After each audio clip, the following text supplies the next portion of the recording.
Yo, yo, yo, YouTube. Welcome back to another week of eBay low end card selling live with me, Charlie, and who else?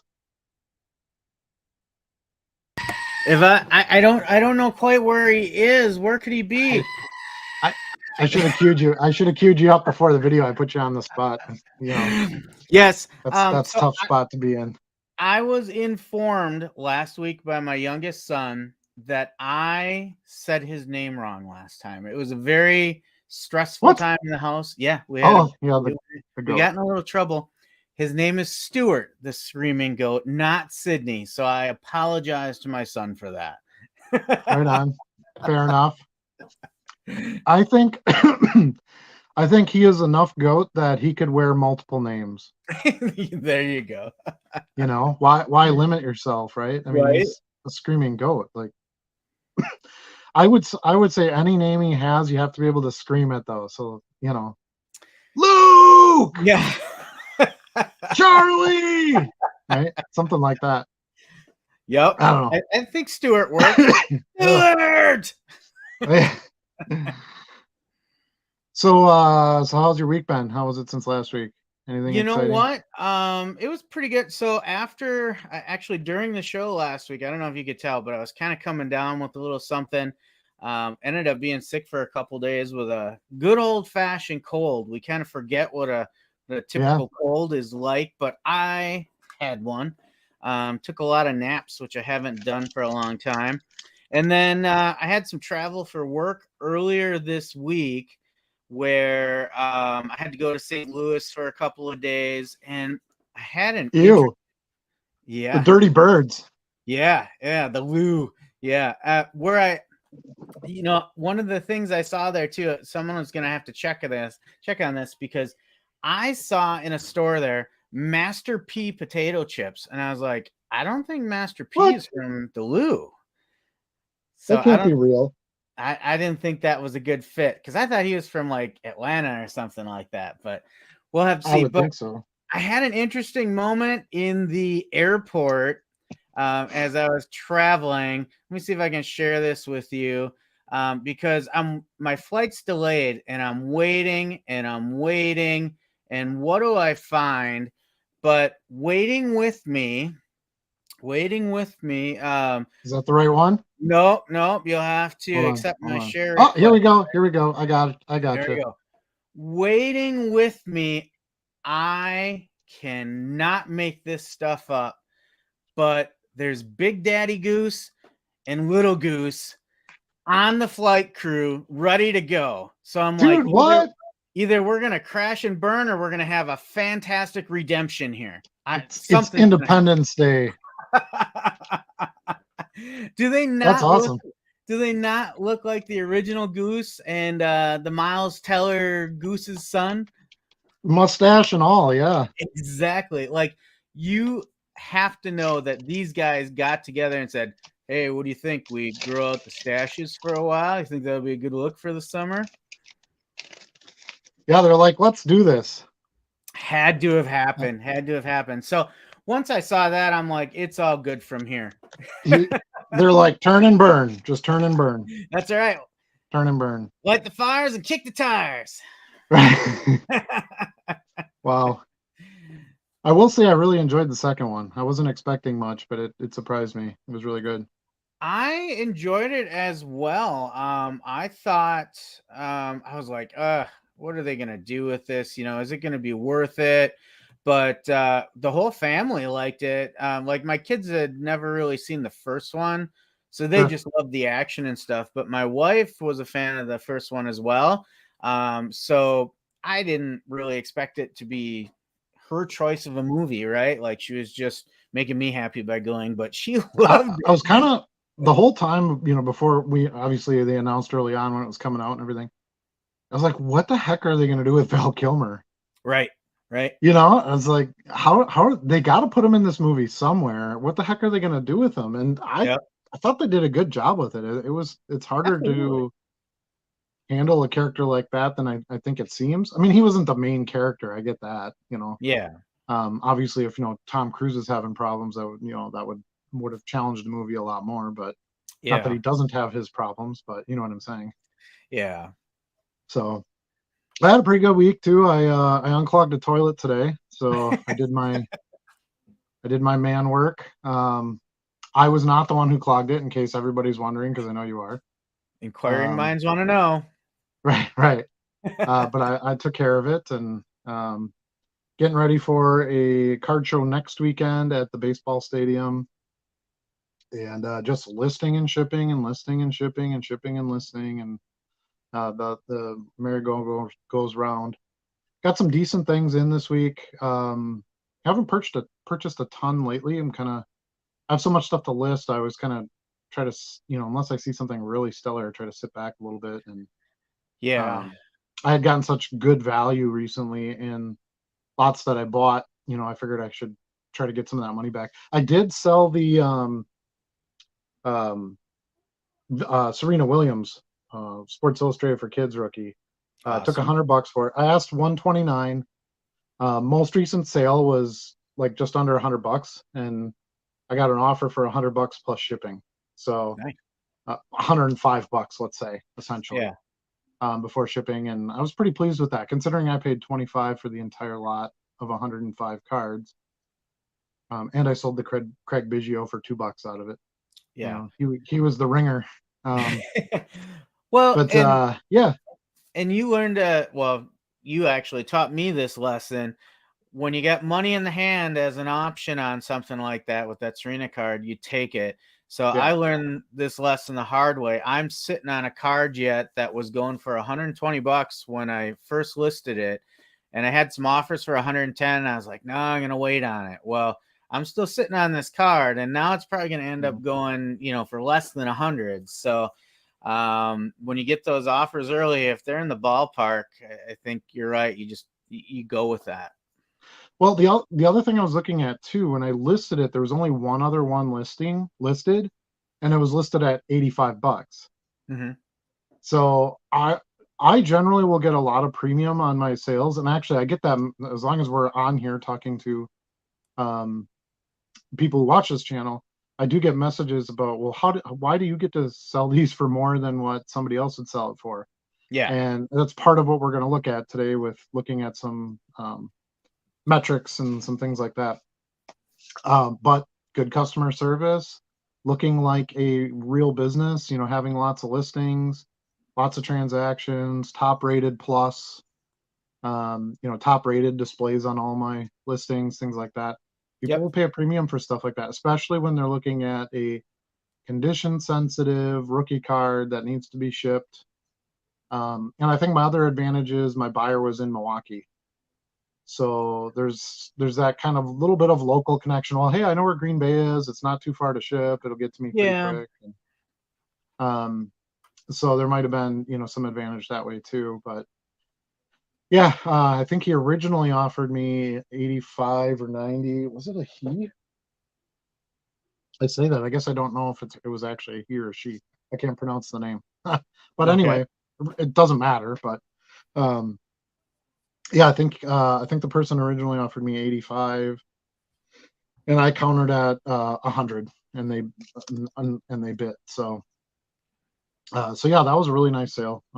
That I did record that this morning. It'll be a sales day video once I get around to doing that. I was running short on data for the month, so I didn't upload one today.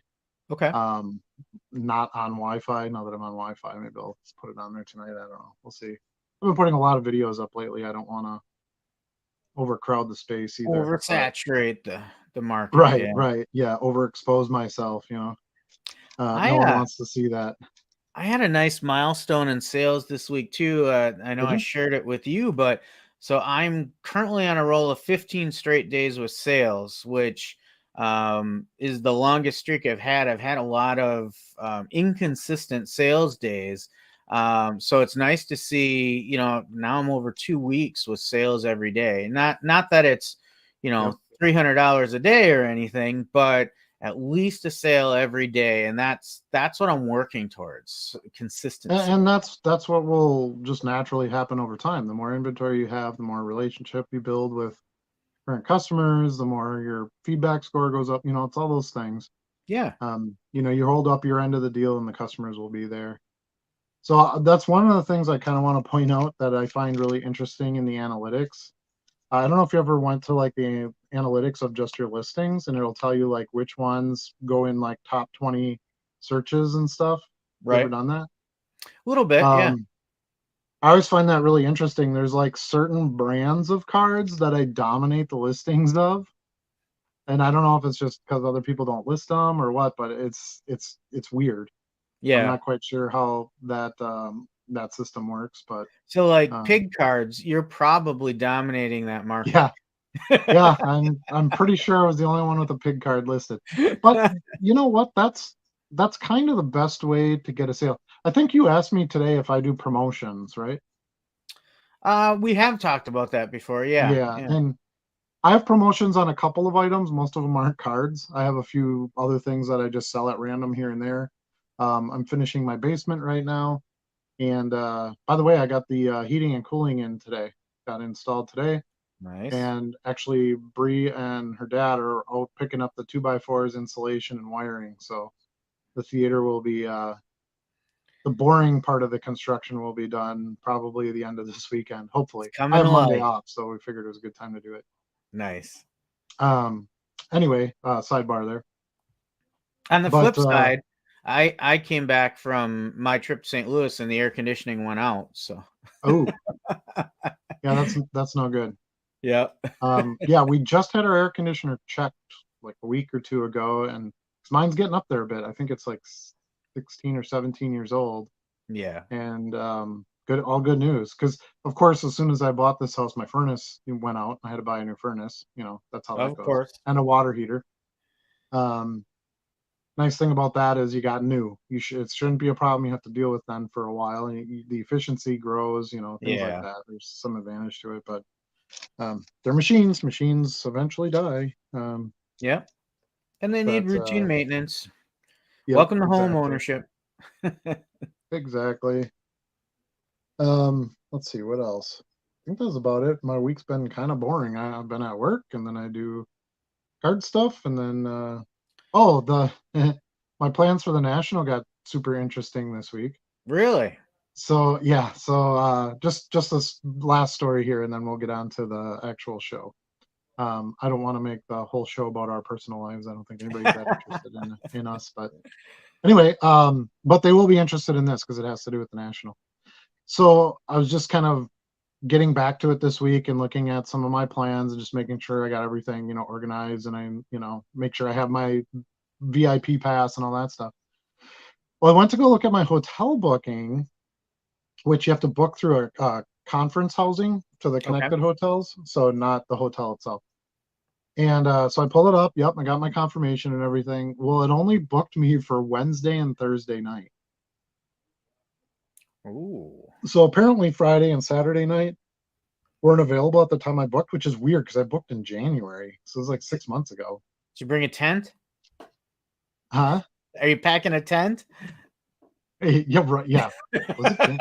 Oh, I didn't even think of that, but yeah, maybe that's the problem. But anyway, we'll skip right over all that. But anyway, so I'm like, well, what the heck? So I contact the conference housing guy, and he's like, yeah, dude, Friday sold out. He's like, but I can get you Saturday. And I'm like, do you want me to leave for a day and then come back? I'm like, Yeah. I don't think that's going to work out. So anyway, they booked some offsite hotels, and I was able to find one that we really liked. It's got a nice mall right up the street. It's got a pool and a hot tub, which the Hyatt doesn't have. And so we kind of thought of it as a blessing in disguise, right? We can be there for the first few busy nights and get a lot of our bulk buying done. We were carrying a lot of stuff, Yeah. and then we can go be at a chill hotel where there won't be as many people. It was also cheaper per night, so it's kind of nice too. Yeah. So anyway, so those of you, if you've got conference bookings for the hotels, go back and actually look at it's because I put in for the 4 days. So I assumed when I got a confirmation it was the 4 days or 4 nights, I should say. Just assumed. And then when You I would went back think, and looked yeah. at it, I'm like 26th through the 28th. What the heck? So I'm like, oh, no big deal. I'll just add the other 2 days. Yeah, not so much. So now he did say, they have like a waiting list, and he would contact me if people canceled or the hotel Yeah. opened a Nobody's block. gonna cancel. And then he's like, well, you might not get the same room rate. And like, do people really care about that? Like, does it matter Yeah. at this point? Like, I just want a place to stay. But we were looking at the difference, was like, I don't know, like $60 total for each of us. It's two of us staying there. So $120, right, was the Okay. savings on this other hotel. So you're looking at Ubers and it's like $20 to $25 each way to Uber. So I'm like, no, we still come out about $40 a head. Yeah. And we pay for our Ubers because I'm not going to pay for parking and all that. And then we get dropped off right at the front door. We just There you walk in go. and do our thing, come back out, hop on our shuttle and get back to our hotel and then go do our thing. So Sounds like a um, success story. yeah, and it's a Holiday Inn, so I figure it'll make me smarter. So maybe I'll buy better, cards on Saturday and Sunday after I screwed up on Wednesday and Thursday. Yeah. Um, I I didn't get the best cards, but I did stay at a Holiday Inn, right?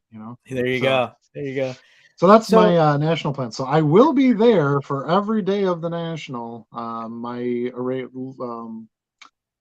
Living arrangements, if you want to call it that, I have changed slightly, but yeah.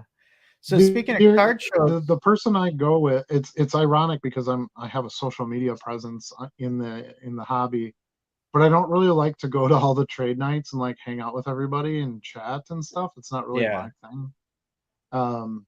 It's not the old man in me, I suppose. And the guy I'm going with doesn't really either. So we were kind of like, well, this is kind of nice because we can go to our own hotel bar and it'll be quieter. And there's a restaurant in there, which the Hyatt doesn't have a restaurant. Well, it does. It has like a bar restaurant, Yeah. like Mhm. burgers and wings or whatever. But you got to order and then wait for like 4 hours or whatever Sure. because it's Yeah. so busy. Nowhere to sit, all that. Um, so anyway, that's kind of the change in my nationals plans. So I didn't And hear you talk about the show this weekend. You're not going to make it out to that one in New this Franken? weekend is the one in I think it's Luxembourg. yeah. Well, New Franken. Yeah. What is it called? Tim's or something like that? Yep. Yeah. Yeah. Tim Sports Cards. Yeah. Not going to make it this weekend. I'm going to try to get that stuff done in my theater Okay. this weekend and get that banged out. And then next weekend, I'm going to definitely go to the Appleton one. Okay. Um, I try to go a little slimmer right before the national because I really don't want to use any of my buying budget. I don't have a Yeah. real strict budget because I don't do this for a living, but uh, I think everybody has a budget, right? I mean, I Right. don't care how much money you have. And I kind of worry that I get there and when I get to a show, I feel like I have to buy stuff. I came all this way. I looked through these boxes. I got to find something to buy. Right. Um, and I don't want to kind of force myself into that position. I liked the Appleton show. There was a dealer there that I made a offer on an entire box of Favre inserts. Yeah. And do you remember that? I think I I talked to you don't about it when we were remember kind of that. standing No. outside. Anyway, told him I would come back, and then I came back, and he was busy talking to people, and it was just busy in there and whatever. So I ended up not doing anything. So I'm kind of hoping he's there. That would be something that I would buy. I sell a ton of Brett. I still sell a ton of Brett Favre stuff. Okay. By far my biggest selling card player. So excuse me. Yeah, I do So anyway, plan that's to kind of try and make it out this weekend. For sure. at least a little bit of time this morning. I got to head out towards Luxembourg anyway to drop off a 4-wheeler at the shop for some work. Oh, And perfect. yeah, and Yes. I'm still working through the football and the NASCAR cards I got at that show last month. But I might look to pick up a little bit more. You got to find where your hot spots are, right? Yeah. I've got my little SI for kids things. I've got a couple different non-sport things that do really well for me. I do vintage commons, so yeah, spread your wings a little bit. It's good to have that. Right. You don't have a buyer for this, hopefully you'll have a buyer for that. And Yep. Mm-hmm. plus it's more fun. I have 20 some thousand Favre cards. I don't want to buy a bunch more, another 500 card lot of his. I'm not saying I wouldn't, but it's not really the thing I should be searching out. It Right. should be Right. other things. And while that is my best selling player, and I do know the market on him better than anything else. Hey, do we have chats today? I just thought of that. I haven't seen anybody out there yet. No. Oh, interesting. Yeah. So yeah, if you guys are watching this live, throw some chats out there. We want to hear from you. Tell us how dumb we are for plunging toilets and talking to the Top Gun guys at the airport. Right. But anyway, I forgot what I was saying. Just spreading your wings and kind of doing some of the different things. Right. So, well, last time at this show, I spent the whole time at one table, so might make my way around a little bit more this time. Yeah, and I've been to that show 20 times, maybe 15 to 20 times. And it's a lot of the same dealers every time. Not that they don't have new inventory and there isn't things that I want to buy, but it's not as fresh as some of the other things. It's certainly not as fresh as, the things you find at the National. So Right. Now that's not till the end of July, so I'm certainly not going to ride this out all the way till the end of July. That's when I'm going to go to the Appleton show and see if I can pick some stuff up. And I kind of want to tell the dealer that I bought the Bowman Chrome U box from that I got no autos in that box. Yeah. Did you? Not that it's by any means his fault, but did you submit anything to Topps for that? I did, but they said I got to get a receipt and all that. I just don't feel like I don't want to go buy another box. I don't want to do all that. It's not that important to me. Most of the, you know what it's like when you get the autos in those boxes. Yeah. You get the junky players, they're $10 to $15. I mean, it's not. I got a lot of other really good cards out of the box. Like the box wasn't bad, other than I didn't get the 2 autos. Yeah. And by the time Topps acknowledges it and they try to fulfill it and send me something, I don't know. I don't know that I want to. That's still time consuming and everything else. So sometimes you just chalk something up to a loss. Sometimes. Okay. Let's just mention what our topics are tonight, and then we can kind of get going a little bit here. Yeah. So how to find good lots to buy was something that I wanted to cover. That's mainly how I stock my inventory. I have pretty good skill for it, as we kind of talked earlier. I've found even recently I found some really good stuff. Yeah. Now tonight, if I show you how I look, of course I won't find anything because that's how it is. But I can at least kind of show you how I search, and if that helps anybody, great. And of course, we want your feedback as well. If you have other ideas or you like what we're showing you, that's we want to hear that too. The other thing was taking a look at a few seller metrics on eBay. This show is really focused on selling on low-end cards on eBay. So we want to cover some eBay things and, kind of how we work within that space and what some of those things are. And then some storage and inventory management. If we get to it, I don't think that's as hot a button as a couple of the other things are. But I am very proud to say we have figured out how to share our screens and do multiple cameras, and we be fancy this week. So Charlie's got a second camera set up. I've got my laptop camera that can work if I want to show something, outside of my main camera here. And then we both have some screen sharing set up too. So I think maybe we start. Well, should we start with the metric stuff? Get kind of the data dive while everybody's still awake. Get some of the data dive stuff out of the way. Yeah, let's dive into it. Okay. Do you want me to start or you want to start? You can go ahead and get us started. Yeah. Okay. So I'm going to throw my screen share up on here. 1 second. See if I can actually make this happen. Present. Share my screen. Share screen. There you go. Should just take a second. Not yet. It says, how do I want to share? This one. Yeah. I have multiple windows open, so apparently I have to choose one. Yep, you gotta choose. There you go. It's coming in now. Dang. Okay, so I'll just take a second here to copy over. There we go. All right, so what I'm going to show you here, I don't know why it doesn't show the full screen, but that's actually what might work better. You don't need to see my tabs and whatnot.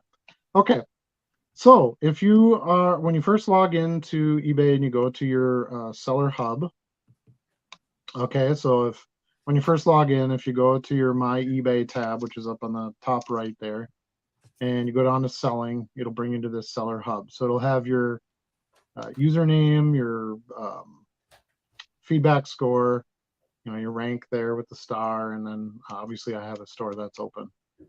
But anyway, when you go down to performance, the performance tab here, there's a couple different options of things you can look at. There's summary, there's the seller level, sales, traffic, service metrics. You can get down to some pretty tight numbers of things if you want them. So I'm here looking at my traffic. So this is the traffic tab that I pulled up,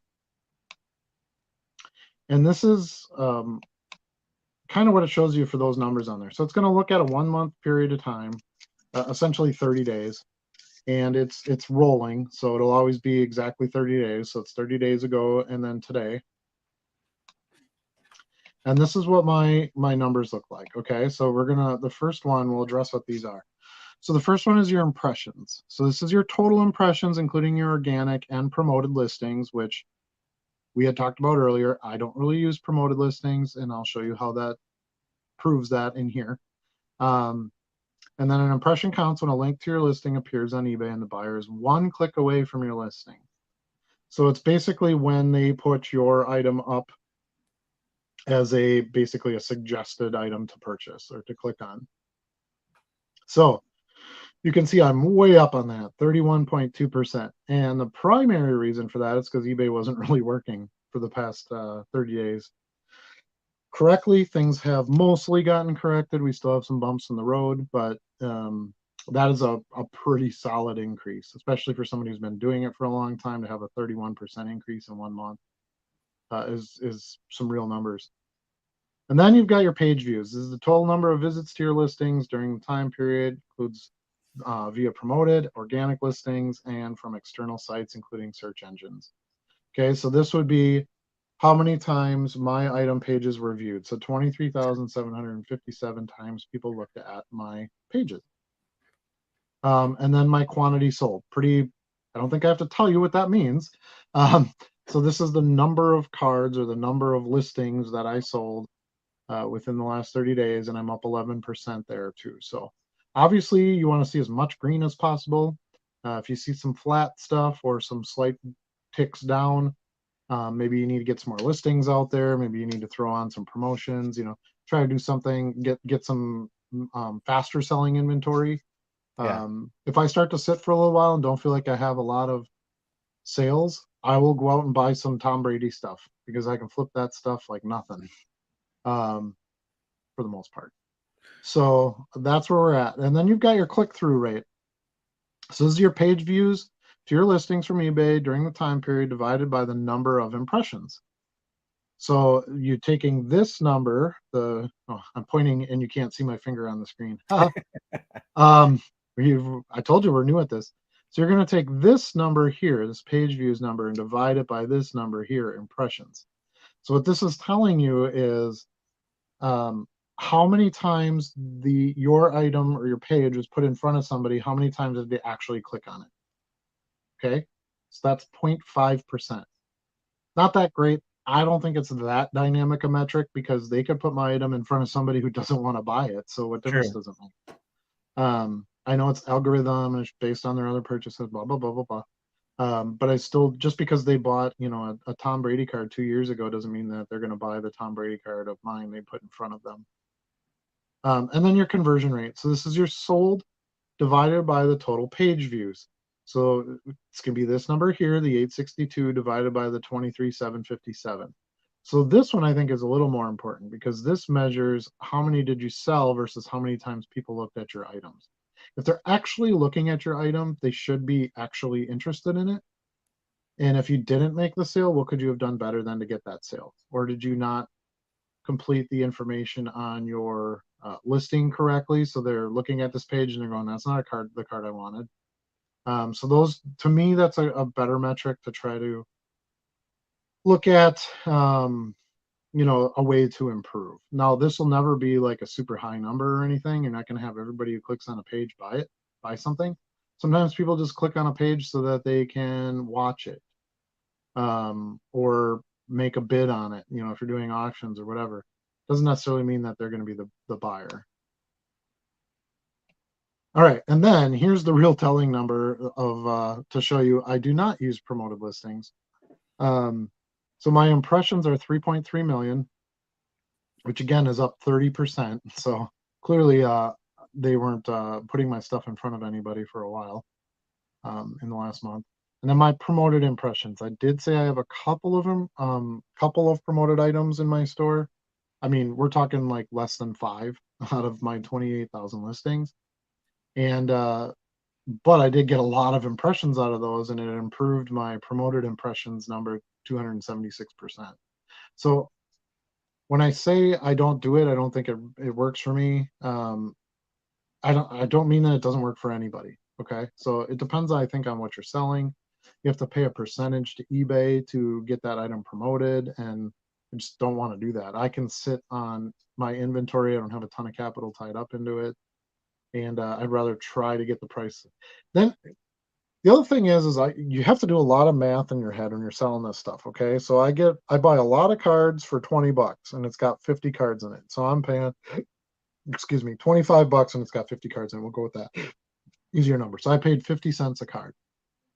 So I got to sell this card so that I recover my 50 cents plus any expenses. So let's say I list it for $4, and now I get offers on it at $2.80. Well, now I got to go back and do the math and go, okay, well, this much has to come out of it. I can't sell it for that. And then I got to go, okay, well, I promoted this. Well, what percent did I promote it at? Did I do a 10% promotion? Okay, well, now I got to take 10% of that. Like, it's just too damn much math for $3. Like, it just doesn't make sense for what I'm selling, in my opinion. We still don't have any chats. Where's our chatters? You guys were banging in the chat last week. Okay, so then we've got rest of search slot impressions. I'm not exactly sure. Oh, I skipped one. The top 20 search slot impressions. So this is really cool. This one actually tells you when you are presented in the first top 20 listings of a search that somebody did. So mine was up 40%. So again, I wasn't in front of a lot of buyers. That number has flipped quite a bit in the last month. But that being in the top 20 on a search is, I think, actually better than promoting your listing. So you want to try to get as many listings as you can. And I'll show you, as we page down here a little bit, I'll show you some of the information on how you can see where if you're in the top 20 and that kind of thing. All right, and then the rest of each search slot impression. So this would be the not top 20, right?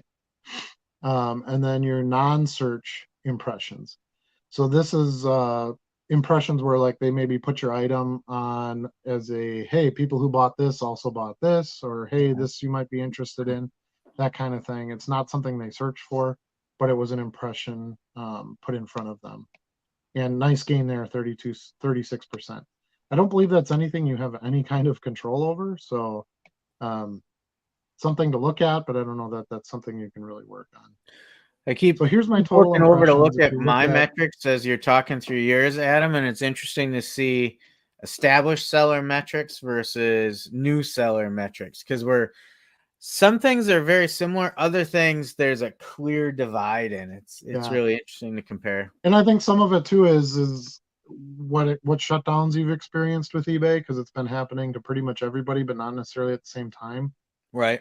We talked about this previously, so I'm not going to go into great detail, but they've been moving some servers around and doing some different things, and that's impacted, how your items are getting seen. But anyway, we've got our chart here. This kind of just breaks it down into a weekly, if you will, impression rate, and you can go over any one of these bars on the graph and it'll tell you. So here's a good example, right? So here's I should go up a little bit so we can actually see this.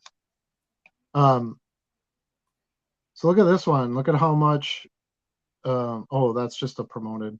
Look at how much these have gone up, percentage wise on all these. It's crazy day to day. Now look at this. My organic views, look at how much they dropped. Site views down 50%. Why would it be up 40% one day and down 50% the next day? So those are the things that when I look at that, I go, yeah, there's something wrong. Here, look at my external site views up 704%. You see that? Yeah. it's insane. That doesn't make any sense. So you just kind of have to deal with it. I mean, the platform is the platform, and if they got to do work on it, they got to do work on it. But yeah. So, and then you've got your page views here from external, and then also from eBay. And I got a couple of sort of insane ones here, like external stuff. Insane for some reason. Look at my external site views at 544%. It was up that day. This one was up pretty high too, 704%. And then I got a day where it's down 100%. Oh, that's promoted. But external views down 17%. So it's just been a real roller coaster. It shouldn't be that much. And then here's my sold. And again, you can kind of see the difference here too. The store was open, everything was cooking. We're good there. You know, some downtime here, down overnight, down for a couple hours during the day. Okay, we're a little bit back to normal. Down. And we're getting there. You know, now we're really more back to normal. You know, it should not really fluctuate that much. Normally, I have a pretty even scale. If I showed you my main page, which I don't really want to bring that up because it's got dollars and stuff on it, but if I show you my main page of sales by dollars, you can see that, okay, it was down here a month ago and now it's up here and it's kind of flat across. Like it's consistent, I guess is the best way to put it. You think day of week has something to do with some of the variance, more on, higher numbers on the weekend and then a drop going into Monday, Tuesday or something? Do you see any of that? I don't. I think like anything, there's some peak times. I would say Sunday night is maybe a little more peaker. I don't know. A lot of auctions ending on Sunday night, right? Right, but I don't have auctions ending on Sunday night, so why would that improve? Unless people are just on because auctions are ending Sunday night. I don't know. But I get a lot of stuff in the mornings, like you know, Central Standard Time between 6 and 9, 10 o'clock a.m. I get pounded with offers and things like that. Then it kind of chills a little bit for maybe over the lunch hour time, and then I don't know. So there's definitely some hotter times than others, but to the extent of what we were seeing, not even close. And then the last thing I'm going to show, and I'm going to turn it over to Charlie here because we have all our fancy tech and we want to show all of it tonight. You're going to see all of it, whether you want to or not. You're going to see it. I'm still curious why we don't have any chat. I don't know if people aren't chatting or we're just having trouble with it, or yeah, it's not something you had to turn on or connect, is it? No, and it just says live viewer comments show up on StreamYard. This is an example. Tap on a comment to show it on the screen, and then there's nothing there. Yeah. So if I don't have chat on, somebody who is that, private chat? No, I don't want to do private chats. Let me see if there's anything else in here. Settings, chats. Looks like everything is okay. It's all turned on. Anyway, hopefully we'll get somebody on. I would have thought when we called out, somebody would have been like, "Hi, I'm here." Anyway, you can see live viewers though, right? I'm sorry? You can see live viewers though, right? Yes, correct. So yes, we have some folks out there, just no chat action. Okay. Yeah, so that that's why I thought when I called it out, somebody would have been like, "Hey, how's it going?" Here you can see all my random offers that I sent out, things I'd bid on. Those are all kind of popping up in here too as we're looking at this.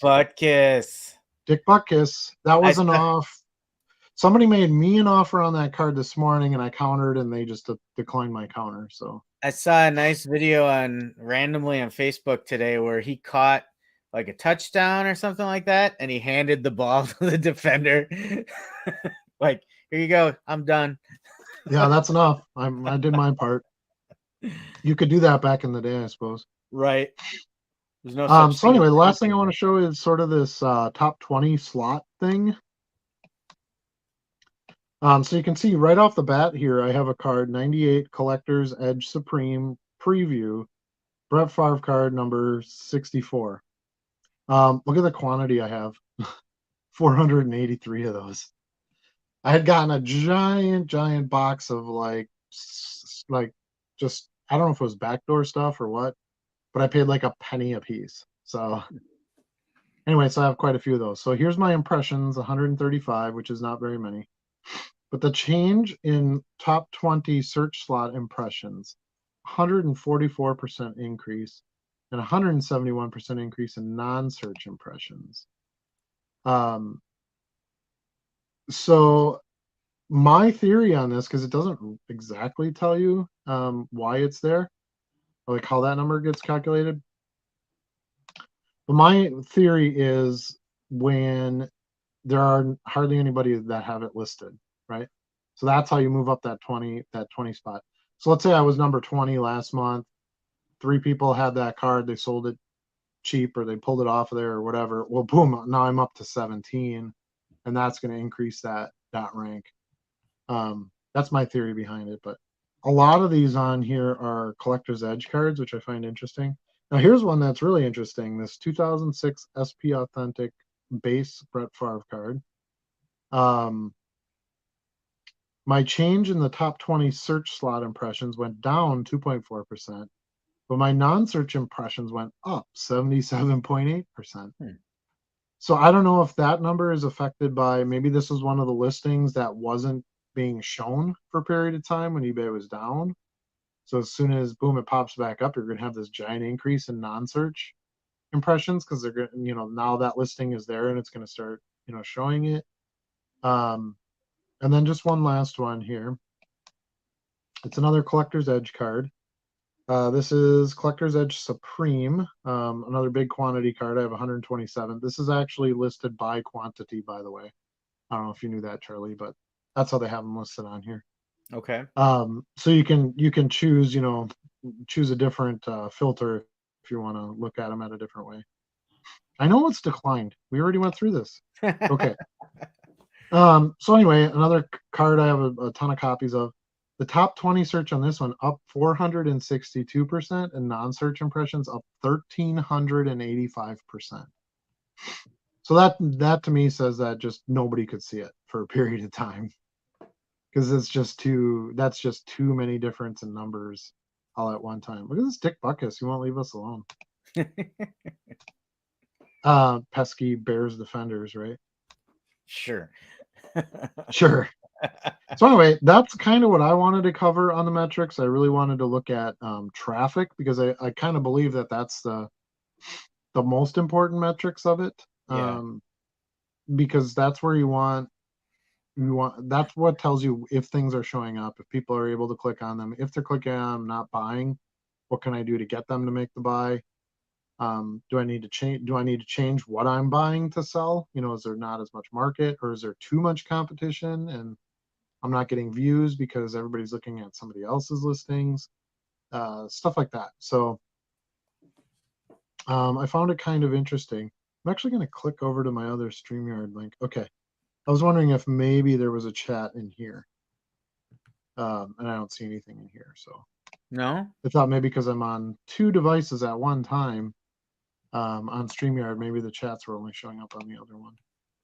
So I'm going to stop sharing here, and I'm going to let Mr. Charlie go ahead and go over the metrics he wants to look at and show everybody. So I think you're up, buddy. Pressure's on, because that was a hell of a show. Yeah. So I think it's just interesting to maybe take a look at the comparison, like I was saying, between your metrics as an established seller, and if we look at the same ones for me as a new seller, how does it compare? And then maybe I can call out a couple of them and get your advice on, okay, knowing that this metric needs some work, what are some of the options we do for that maybe? So you should be getting a notification of share from me. Yes. Okay. Oops, hold on. You want me to change your name? I don't want to do that. There you go. I go by many names, Adam. Yeah. Most of them we can't mention on this show. Right? Exactly. So yeah, like I said, the exact same report, and I agree. I feel like every day when I go out there and look at some things, it's the traffic report that I'm really looking at, or at least the summary of it. Because I think the impressions and the page views are really telling you, is your product getting out there? Yep. You can't sell it if it doesn't get out there, right? So as I would a say yes. as a growing seller, I look at this and I say, okay, my impressions are up almost 77%. My page views are up almost 20% month over month. I'm pretty pleased with that, because I do take time to kind of go through my older listings, try to make adjustments so that I can get into more of those listings. Now, the interesting thing is my quantity sold is down. So again, difference between your store and my store is what, a couple 100,000. I forgot Yeah. what your quantity sold was, but it was quite a bit Well, more. my impressions are like 3 million. Yeah, Versus your 3.3 million, I 162. think. Yeah. Yeah. Now I sold less, but I don't just sell low end cards either. Right. So I did have some sales of some higher end cards that, helped out for the month. But my overall quantity was down. And if you recall, last week I mentioned that before Memorial Day, things had really slowed down for me for a good Yep. week and a half. And then Memorial Day hit and things picked back up again. So I felt like I only sold for about half a month in May, or in the last 30-day period. Yep. And that Click-through could be rate the was effects of eBay too. right. Click-through rate is interesting in that both of our metrics were the same. We're both at a 0.5%. Yep. That makes me feel like that's kind of a standard average rate across the Yep. board with eBay.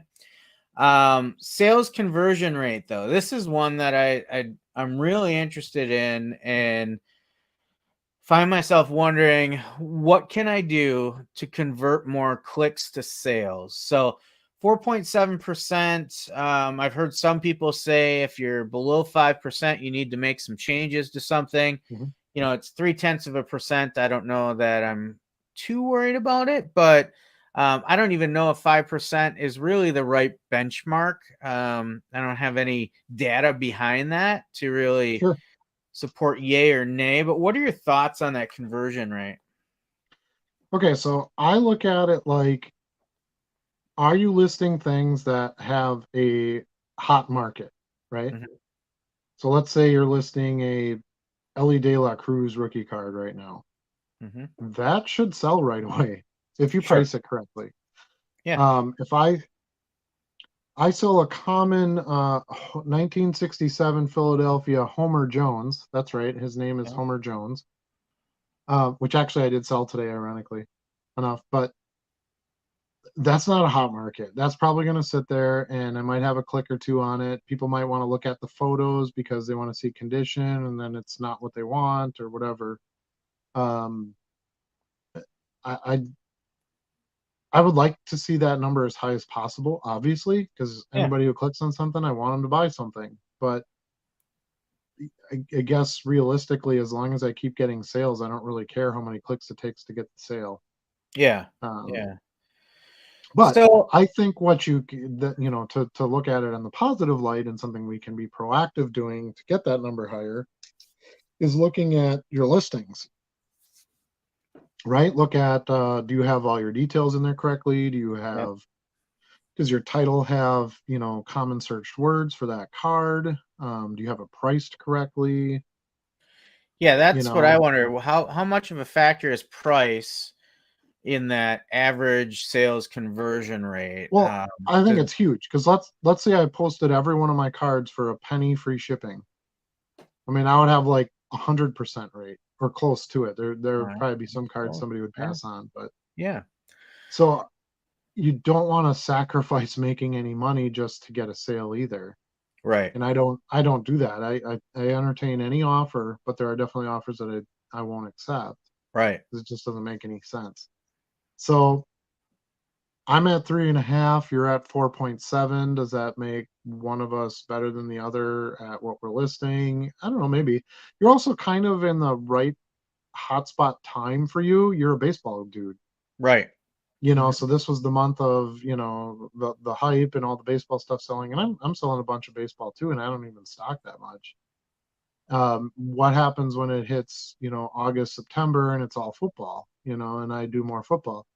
My buys for clicks will likely be up. So I think, seasonally and things like that. Let's say you're selling winter jackets, right? And it's June. You Yeah. might have a few people that look at them, but are they like, I gotta buy a coat right now because it's friggin' freezing out? Probably Yeah. not. They might just be kind of shopping around looking for, a good deal on one because it's summer and they'll need it for next winter. Just I don't know. That's kind of the way I look at it. I don't expect to have a high click to buy rate because I don't sell, the hot click on it now. I, can't miss out item, and I don't Yeah. undercut pricing. I want to get the price that I know I can get, to make some profit on it, or I'll hang on to it. So I don't know. I think there's some scary things you could do to jump that rate that I really wouldn't want to encourage people to do. Well, and that's, as I think about it, I think of it in terms of levers, and that number, you kind of, in my mind, you kind of want to think about what's the target I want to be at, and then what are the primary levers I can pull to make adjustments when I stray away from it. And I see those as two main levers, and it takes me into my football coaching mind as well, because when we're working on the field and we're in a game, we think about levers as what adjustments can we make in the game plan to Yep. counter what the other team's doing. Same thing here. So when I think about those levers, I think of price.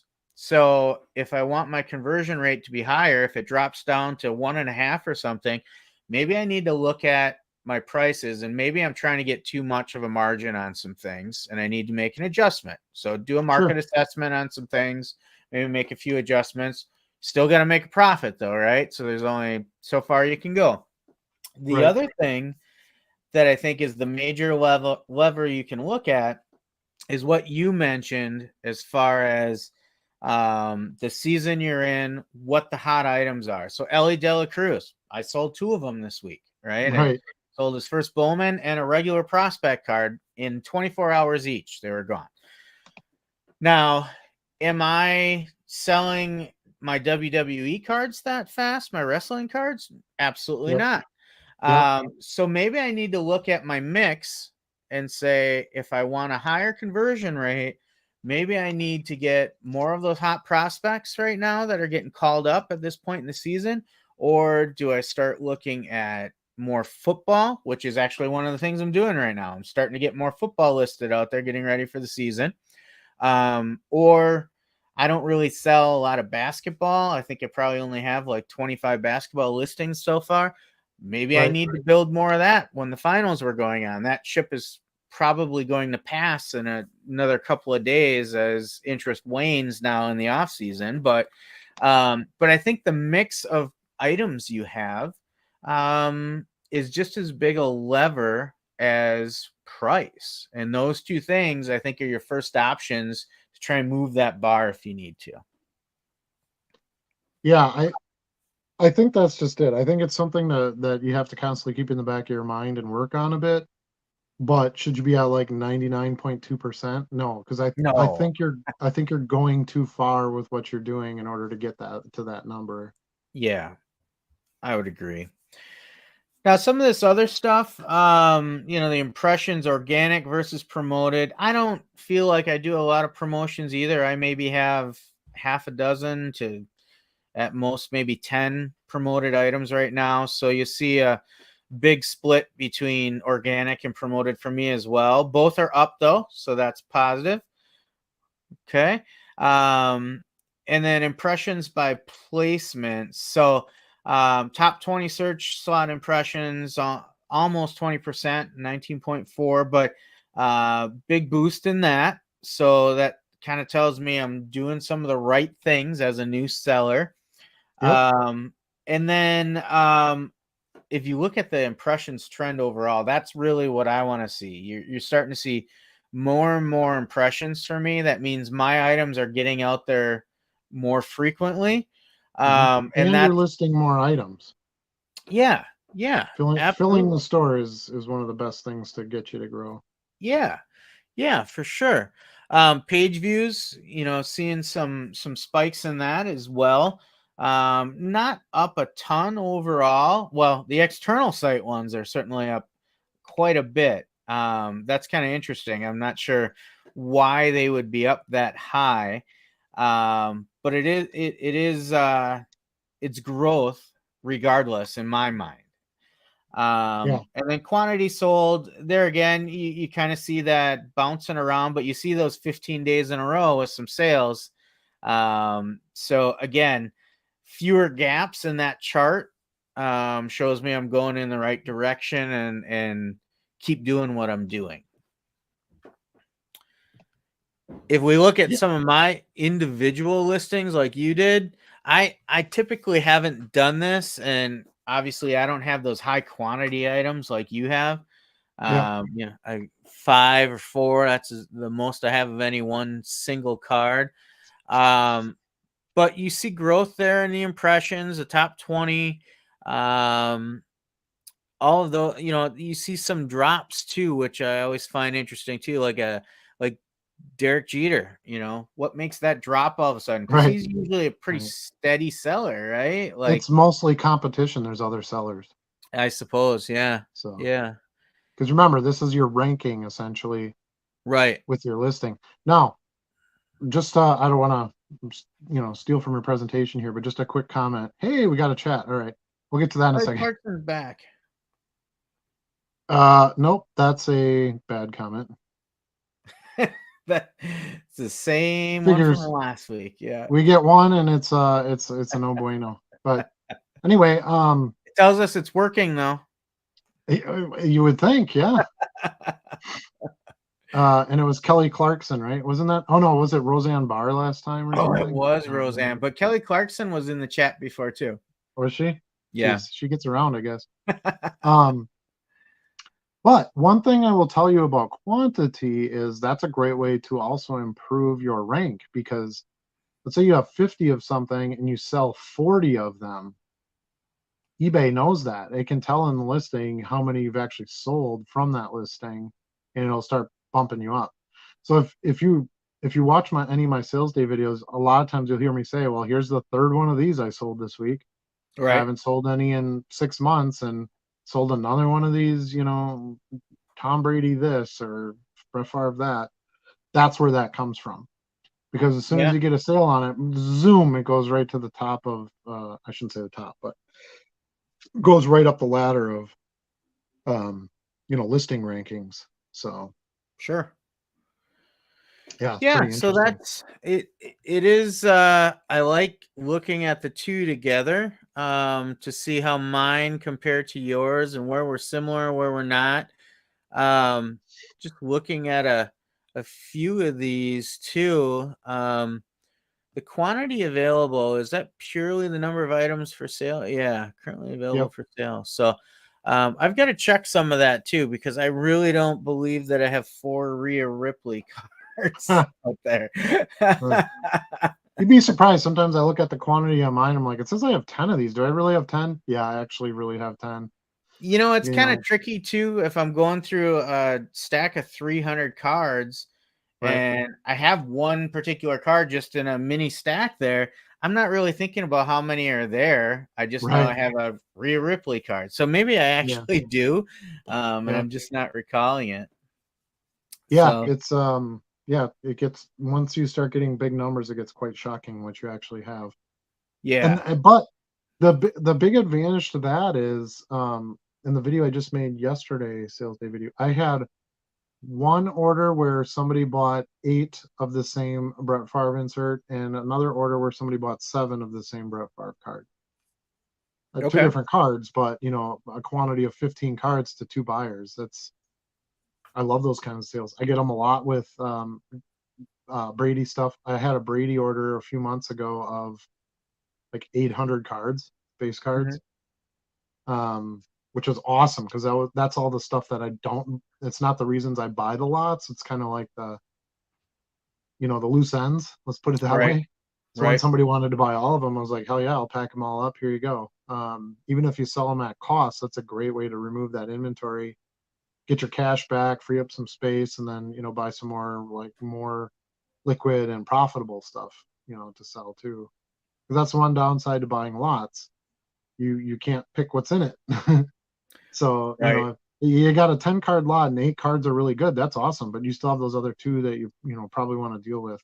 Either throw them in a quarter box and really get rid of them, or just stack the quantities and drop the price on them and sell them in bulk. Put them in a Right. lot, another lot, and sell it. There's lots of options to go from there. So Yep. All right. Well, yeah, anything else on the metrics we want to talk about? I think that's kind of what I was looking at covering today. It was kind of funny because we sort of were going to cover the same thing of it. So it puts us on the same page. We're both really focusing on the same types of data, that we find important to us. So, all right, let's move on then to how I do some searching. Let me see if I can screen share here again. Oops, that's not what I want to do. I got to go back in the studio. Kick me out of the studio on here. If you need a minute, right. I can walk through some of my value box sales for this past week. If you want. Oh, sure. I got it. Hold on. You got it? Okay. Yeah. Well, we're definitely going to do the show and tell. Don't you worry. All right. Okay, here we go. All right, so we're going to get to the big old boring eBay homepage here. Pushing that Onyx speaker. And the Onyx speaker. I actually would like one of those. They're pretty cool. All right, so I really don't do anything that complicated when I'm looking for lots. It's more just my eye and based on what kind of time I have to look. I find it's easier to actually look for stuff to buy on my phone. I very rarely use a laptop or desktop or anything to do any of my eBay work, which is one of the reasons I love the platform, because I can do just about everything I need to do right with my phone. But anyway, so if you click in the search box here, or when I click in the search box here, you can see some things that I've been looking at, okay? So I just try to find different things that I feel like would be a good buy. Here, I got to show you. As a matter of fact, this top one here, I'm going to click on this and show you. So this is in 1985, the year the first Transformers came out. They came out with little card packs, but they were on like blister packs like action figures are. Okay. And they were, on pegs in stores and toy stores. The cards are awesome. They're pretty easy to grade. They look really cool. And I've been trying to get a chunky lot of them for a while. And there's a really good lot posted today. I don't think it's the price I want to pay, but I might work on the seller a little bit to see if I can get there. So let's just go ahead and this is what I'm going to search for. Transformers 1985 card lot, right? Simple. Keeps it pretty wide open, but yet it at least limits it down to Transformers and the first cards that ever came out, because obviously there's more modern Transformers cards as well. All right, so we're going to search for that. Now, the very first thing I do, because it's going to bring you up to your best match, okay? If you look on the screen here, where it says this little drop box here, see where it says sort by best match? Yep. First thing I do is I switch that to newly listed, because I want the first crack at something. That's exactly how I got that SI lot with the Ricky Carmichael and the Venus and Serena and the Serena rookie and all that stuff. Why do I have guests? Huh. Must have been my PC added, wanted to be added as a guest. Anyway, we're new here, folks, okay? So if I come down here, you can see these are a bunch of the lots. Now there's 2 different types of cards. Now this is actually since we're here, this is an extremely horrible picture. There's way too much going on. You can barely see the cards. Do not list your cards that way. Right. Even if you got really cool stuff, it's going to be hard for you to get a sale. So I'm literally just going to go to the lot that I wanted to buy. Can you tell which one it is? It's this one right here. So this is a lot of 336 cards. So pretty much the whole run plus a few doubles, a few triples, and so forth. So let's open that up here. So essentially they're looking at what, $4 a card, something like that? Yeah. Which is more than I would want to pay. One of the first things I do is I look at, oh, you can't see it on the screen there. I look at the dealer and the dealer's feedback score. I want to make sure they at least have a couple of feedback.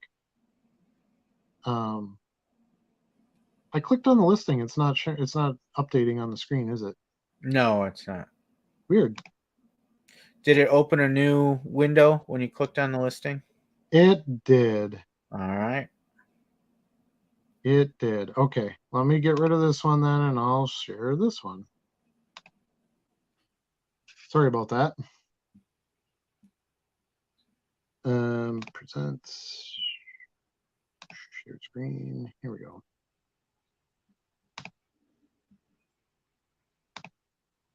All right, this will work much better. I was like, why can't you see this? Okay, so one of the first things I look for is, yeah, she turned down my offer. I did make her an offer. It was a lowball offer, but why not, right? Okay. So you'll see that on the screen here once it loads. Okay, so here you can see in red, it says, sorry, she turned down my offer of $330. All right, I was hoping she'd counter me and maybe come down to like 8 or 9 or something like that. I don't know. But anyway, I come over here and I look at who is selling this. What is their feedback? Are they a United States seller? I do that a lot with soccer when I'm buying soccer stuff because it'll be listed in China, listed in UK, blah blah blah. And you want to know that for what kind of shipping situation you're going to get into.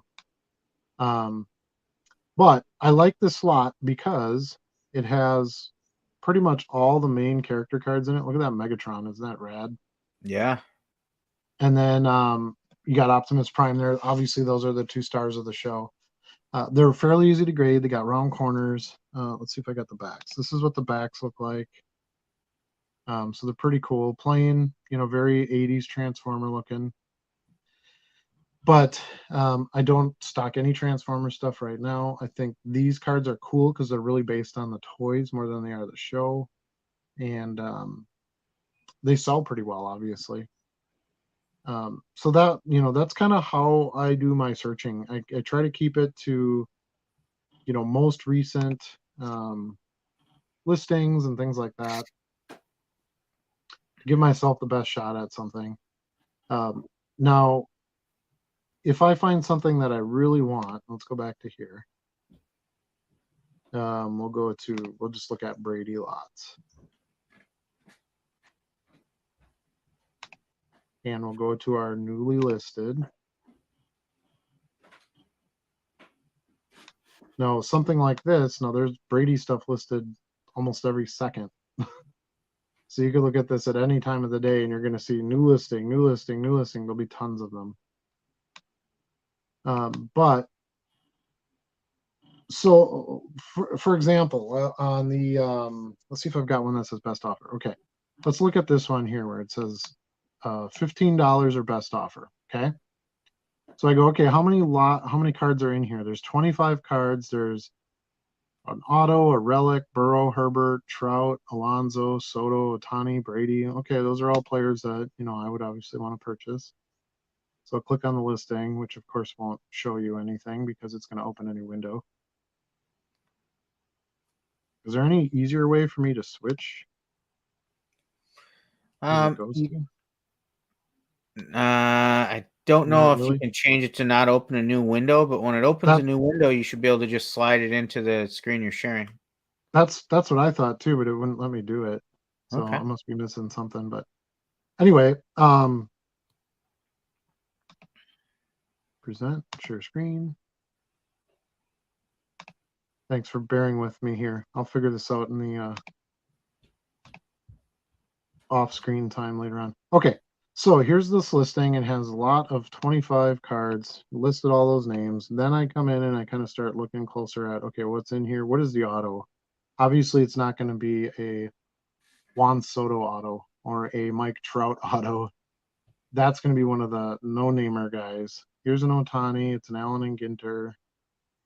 Here's the Burrow. It's an Illusions base card. That's kind of what you can assume you're going to get in a lot like this. But let's say there was something in it that really caught your eye, that you didn't think would be in the lot. Then I start doing the math. I go, okay, 25 cards. They want $15. That's what, 75 cents a card, something like that, 60 cents a card. And I go, well, how much do I really want to pay for each one of these cards? Is there a card in there I can get $25 for? Great. Then why not? I'll pay the 15 because I've got $10 in profit built into one card. Right. If I don't think so, if I'm like, well, I could probably get $2 a piece for these. I would like some more Burrow. I would like some more Herbert, and I need to stock some of that stuff.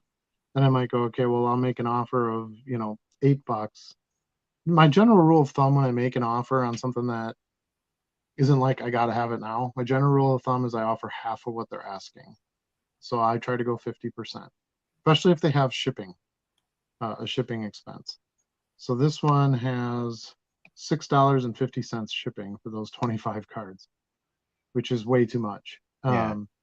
So I don't feel bad about offering 50% because they're trying to make on me on the shipping side. So the money goes two ways. That's why I do free shipping, because everyone calculates the shipping in anyway when they're going to bid, when they're going to buy. Now I'm ticked off because you're overcharging me for shipping. Is that how you want to start with a customer? Right. And you might have customers that will be like, I'm not going to do that. The guy overcharges for shipping. So if he's willing to do that to the customer, how do I know he's going to take care of me with everything else? Look at his feedback rating, 98.1, right? And I guarantee you some of his down scores has been from overcharging for shipping. Yeah. Right. So I don't know, just to kind of go back to the free shipping thing. But anyway, so I might make an offer of $8. I've got my $6.50 for shipping. I'd be in at $14, and I'm at about 60 cents a card. Can I make 60 cents a card? 60 cents, cost of goods back on all these cards? I should be able to. Now, I'm not necessarily going to buy this particular lot, but just kind of wanted to go over like sort of how I do the math on it, if it seems feasible, if it makes some sense. No, I did pretty much the opposite thing when I bought that SI for Kids lot with the Serena rookie in it. It was a 99-cent auction with best offer. Well, I did not want bids to happen on that listing because once there's bids, you can't make an offer anymore. Now it's an auction. And I wanted to make a serious enough offer to get yep, I'll take your offer. So I offered $25,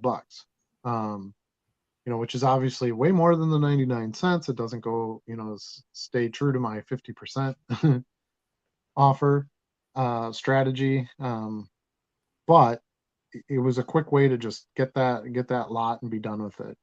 I paid right away. They shipped right away. Everybody's happy. Things were great. And I sold, the one card for $100 already. So those are not opportunities that pop up, every single day.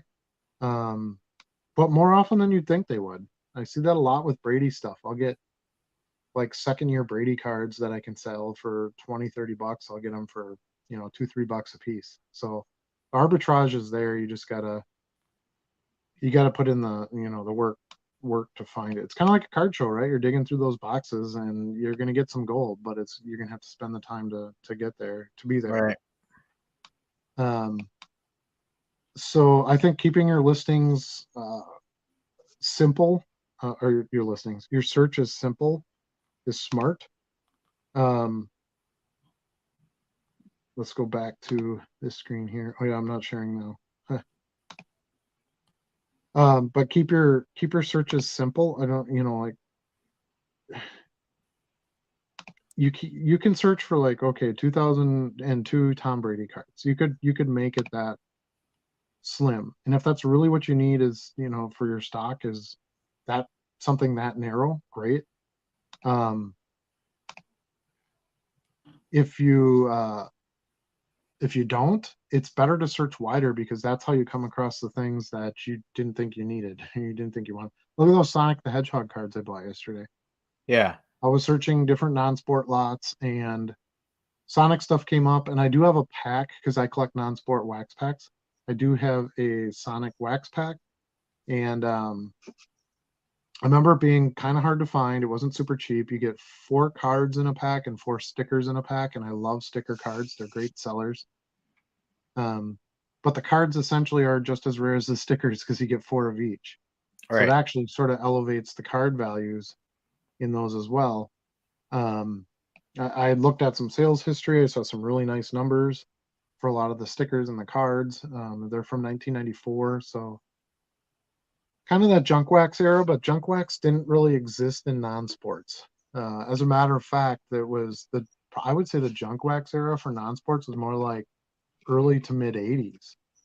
So that was when you had your movie cards and your Garbage Pail Kids cards.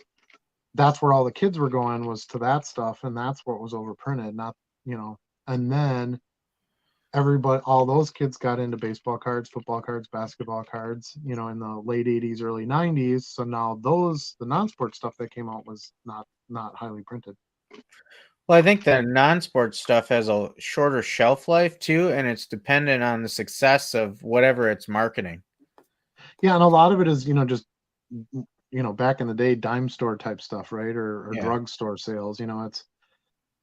They're thrown in the candy aisle. It's 25 cents a pack, 50 cents a pack. You open a pack and you're like, hey, this is really cool. I remember this in the movie, or I remember this in a video game, because we didn't have YouTube and all those places where you could stream something instantly. Right. And that was really cool. And then you kind of tossed them in the garbage or threw them in a box or attached them to your bike, whatever you had to do with it. So a lot of them didn't really hang around either. People didn't keep them. So, but yeah, like here's an 11 card Brady lot. This is something that I would take a look at. I just bought a big lot that has a bunch of Topps Platinum base cards in it. Super overlooked set, real shiny, nice looking cards. Once in a while I'll find them in 50-cent boxes. And I got in this last lot, I got a 2012 and two 2013 Topps Platinum base cards. I sold one for $7, one for $8, and one for $6 already, and I just listed them like 2 days ago. So the biggest trick to this whole thing is you got to know what to buy. Yeah, you got to do your research. You got to know the prices, and then try to make your negotiations. I don't do a lot of bidding. Like, this thing has 2 bids. It's at $7. I don't really want to get in on that. It'd be too many to watch. I'd rather go around and go, okay, well, these are not the ending soonest. These are ending soonest, excuse me, not newly listed. So it's not, ideally how I would search anyway, but yeah, so I think just keeping it simple, knowing what you're looking for, trying to search for different types of cards. I buy a lot of big offer retracted. Weird. I haven't seen that before. Me either. I get a lot of I buy a lot of big Derek Jeter lots, because I don't want a bunch of baseball stuff, so I just want to go out and buy like 300 Jeter cards, right? Okay. So I'll go and do that, and then I'll list them. They sell very consistently, so I'll sell a couple here, a couple there, a couple here, a couple there. That line in the drawer starts getting a little slimmer. I go, I better go look for another 200 card Jeter lot. That's kind of how I do it, and I just sort of go out and find the one that I feel like has the best deal, has some cool cards in it that I know would sell. Buy it, inventory them, put them away, and pluck them out as they sell. And I try to keep it that simple. When you stumble upon some of the weird stuff or a mislisting, once in a while I will search. I shouldn't say once in a while, pretty regularly. Since I buy Favre stuff, I will spell his name wrong. I will spell it. There's another offer retracted. Yeah. Weird. I've never seen that before. Somebody must have made me an offer on something while I'm here. Feels like you're getting duplicate notifications. I don't think they liked it because I kicked Kelly Clarkson out of the chat. That's what I think. I'm not buying from that guy. Luke. So I'm totally distracted. So Stuart will do that. So I kind of really look at what do I need for inventory, and then that's kind of how I start my search, because I can stretch out myself a little bit more if I know, like, well, geez, I had 400 Jeter cards and I'm down to 200 cards. I can Yeah. find a fairly decent lot of 200 cards, and that's a solid buy for me. So, and I'm more of a player guy when I buy. I buy Brady stuff, I buy Jeter stuff, I buy Favre stuff, I buy Elway stuff. Um, I buy Trout stuff, I buy Bo Jackson stuff. And I sort of keep it to that because I know that there's always going to be a market there. I know the cards. Um, and generally, when I'm buying a big enough lot, I'll get some nice inserts, a few numbered cards. I can get some real quick value out of them. While some of the cards might sit until the right buyer comes along. And it's also easier to sell those in quantity. So I'm more likely to have someone come in and buy 5 or 6 Bo Jackson cards than, like, today I sold a Mike Allstott card. So they're probably not as likely to come in and buy like 10 Mike Allstott cards. Right. It was a Contenders leather red parallel that I got out of the 10-cent box in Green Bay that I sold today. Okay. So, rarer production, die cut card, texture of a football, made out of leather, and then a red parallel. Like, it has all the gems going for it, but it's Mike Allstott. So I knew I was only going to get, $2-3 for it. Right. Great return for my dime, but I'm not going to run out and buy big lots of Mike Allstott stuff. If that makes sense. So that's that. But I get asked that quite a bit. Like, well, where do you find all these cards and how do you get these deals? Because when I get a really good deal, like just like that Sports Illustrated lot, I'll make a video about, hey, look what I got. Or like that vintage football lot I bought for $3.25. That was a total banger. Then I like to kind of share, like, hey, this is the fruits of my labor here. These are the ones that you can sell quicker and make some more money right up front, which is nice to have some of those. Right. One of the things I know, I'm one of those people that are always asking you, how do you find these lots all the time? I find that a lot of times I'm either being too specific, or sometimes I just sit down and I'm like, all right, let's look for some lots out there. And I can't think of a specific player to search for at that moment for whatever reason. Yeah. So what I've started doing more recently is sometimes I'll just put in lots. Yep. I hit enter, and then I'll sort it down to trading card lots. So I'll get, I'll look at sports and non-sports. Then I'll sort it, like you said, to newly listed. But then I also sort just by best offers accepted. Because I don't want to see all that other stuff. It's very rare. I'm probably going to buy a lot at the list price. Yep. So I'll do as much sorting as I can, look at those newest listings. But I feel like now that I've started looking just generically for lots, I'm seeing more things that I'm interested in taking a shot at. Yeah. So that's a good point. And I do that a lot. In fact, that's what I just typed in there. I just typed in card lots, and I'll do that pretty regularly too. If nothing else, just to give me some ideas, right? Yep. So I start going through it and I go, oh yeah, 1965 Philadelphia. I buy those in lots, and I probably don't have that many cards right now. All right, then I'll actually search maybe for that topic. Right. I don't search by like best offer only, because sometimes people do have a really good asking price and I just buy it. Okay. And I don't really want to get those.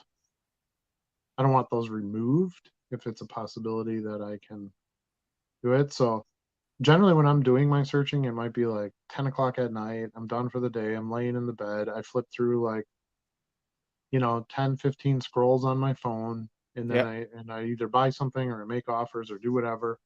And then I'm done and I hang it up for the night. Do some searching during the day, whatever. But I don't think there's what I'm trying to get at here is I don't think there's one like specific time or even way to search for the lots. You just need to do it, and you need to do it a lot, and you need to know what you're looking for. Yeah. And you need to be aggressive to get it, get it for what you want. No, that Sonic the Hedgehog lot was interesting. The guy didn't take off. It didn't take offers. So you Okay. said you searched by offers, but I made an offer anyway. I messaged him and said, "Hey, would you take 40 for this?" And he came back and sent me an offer for $10 off what his asking price was. Okay. So now there might have been another buyer who would have bought it at that price, but they didn't ask if they could get a better price. You see what I mean? Yeah. There's quite a few YouTube channels of resellers and stuff that I watch that say we don't take offers because it's annoying. All you do is I list something for $100 and I get $2 offers all day long that I got to deal Yeah. with. And then a couple other sellers I've talked to said, well, I don't want to do that because then it makes it look like I've overpriced my item. Because if I have it at $100 best offer, who's going to pay $100? Yeah. Nobody. But that's why you do overprice the item. You have to decide where you want to live, and that's what I do. I overprice the item. You'd be shocked. Well, maybe you wouldn't be shocked because I put it in my videos a lot. I get people pay full price for the cards all the time, Sure. and I have Yeah. best offer on everything.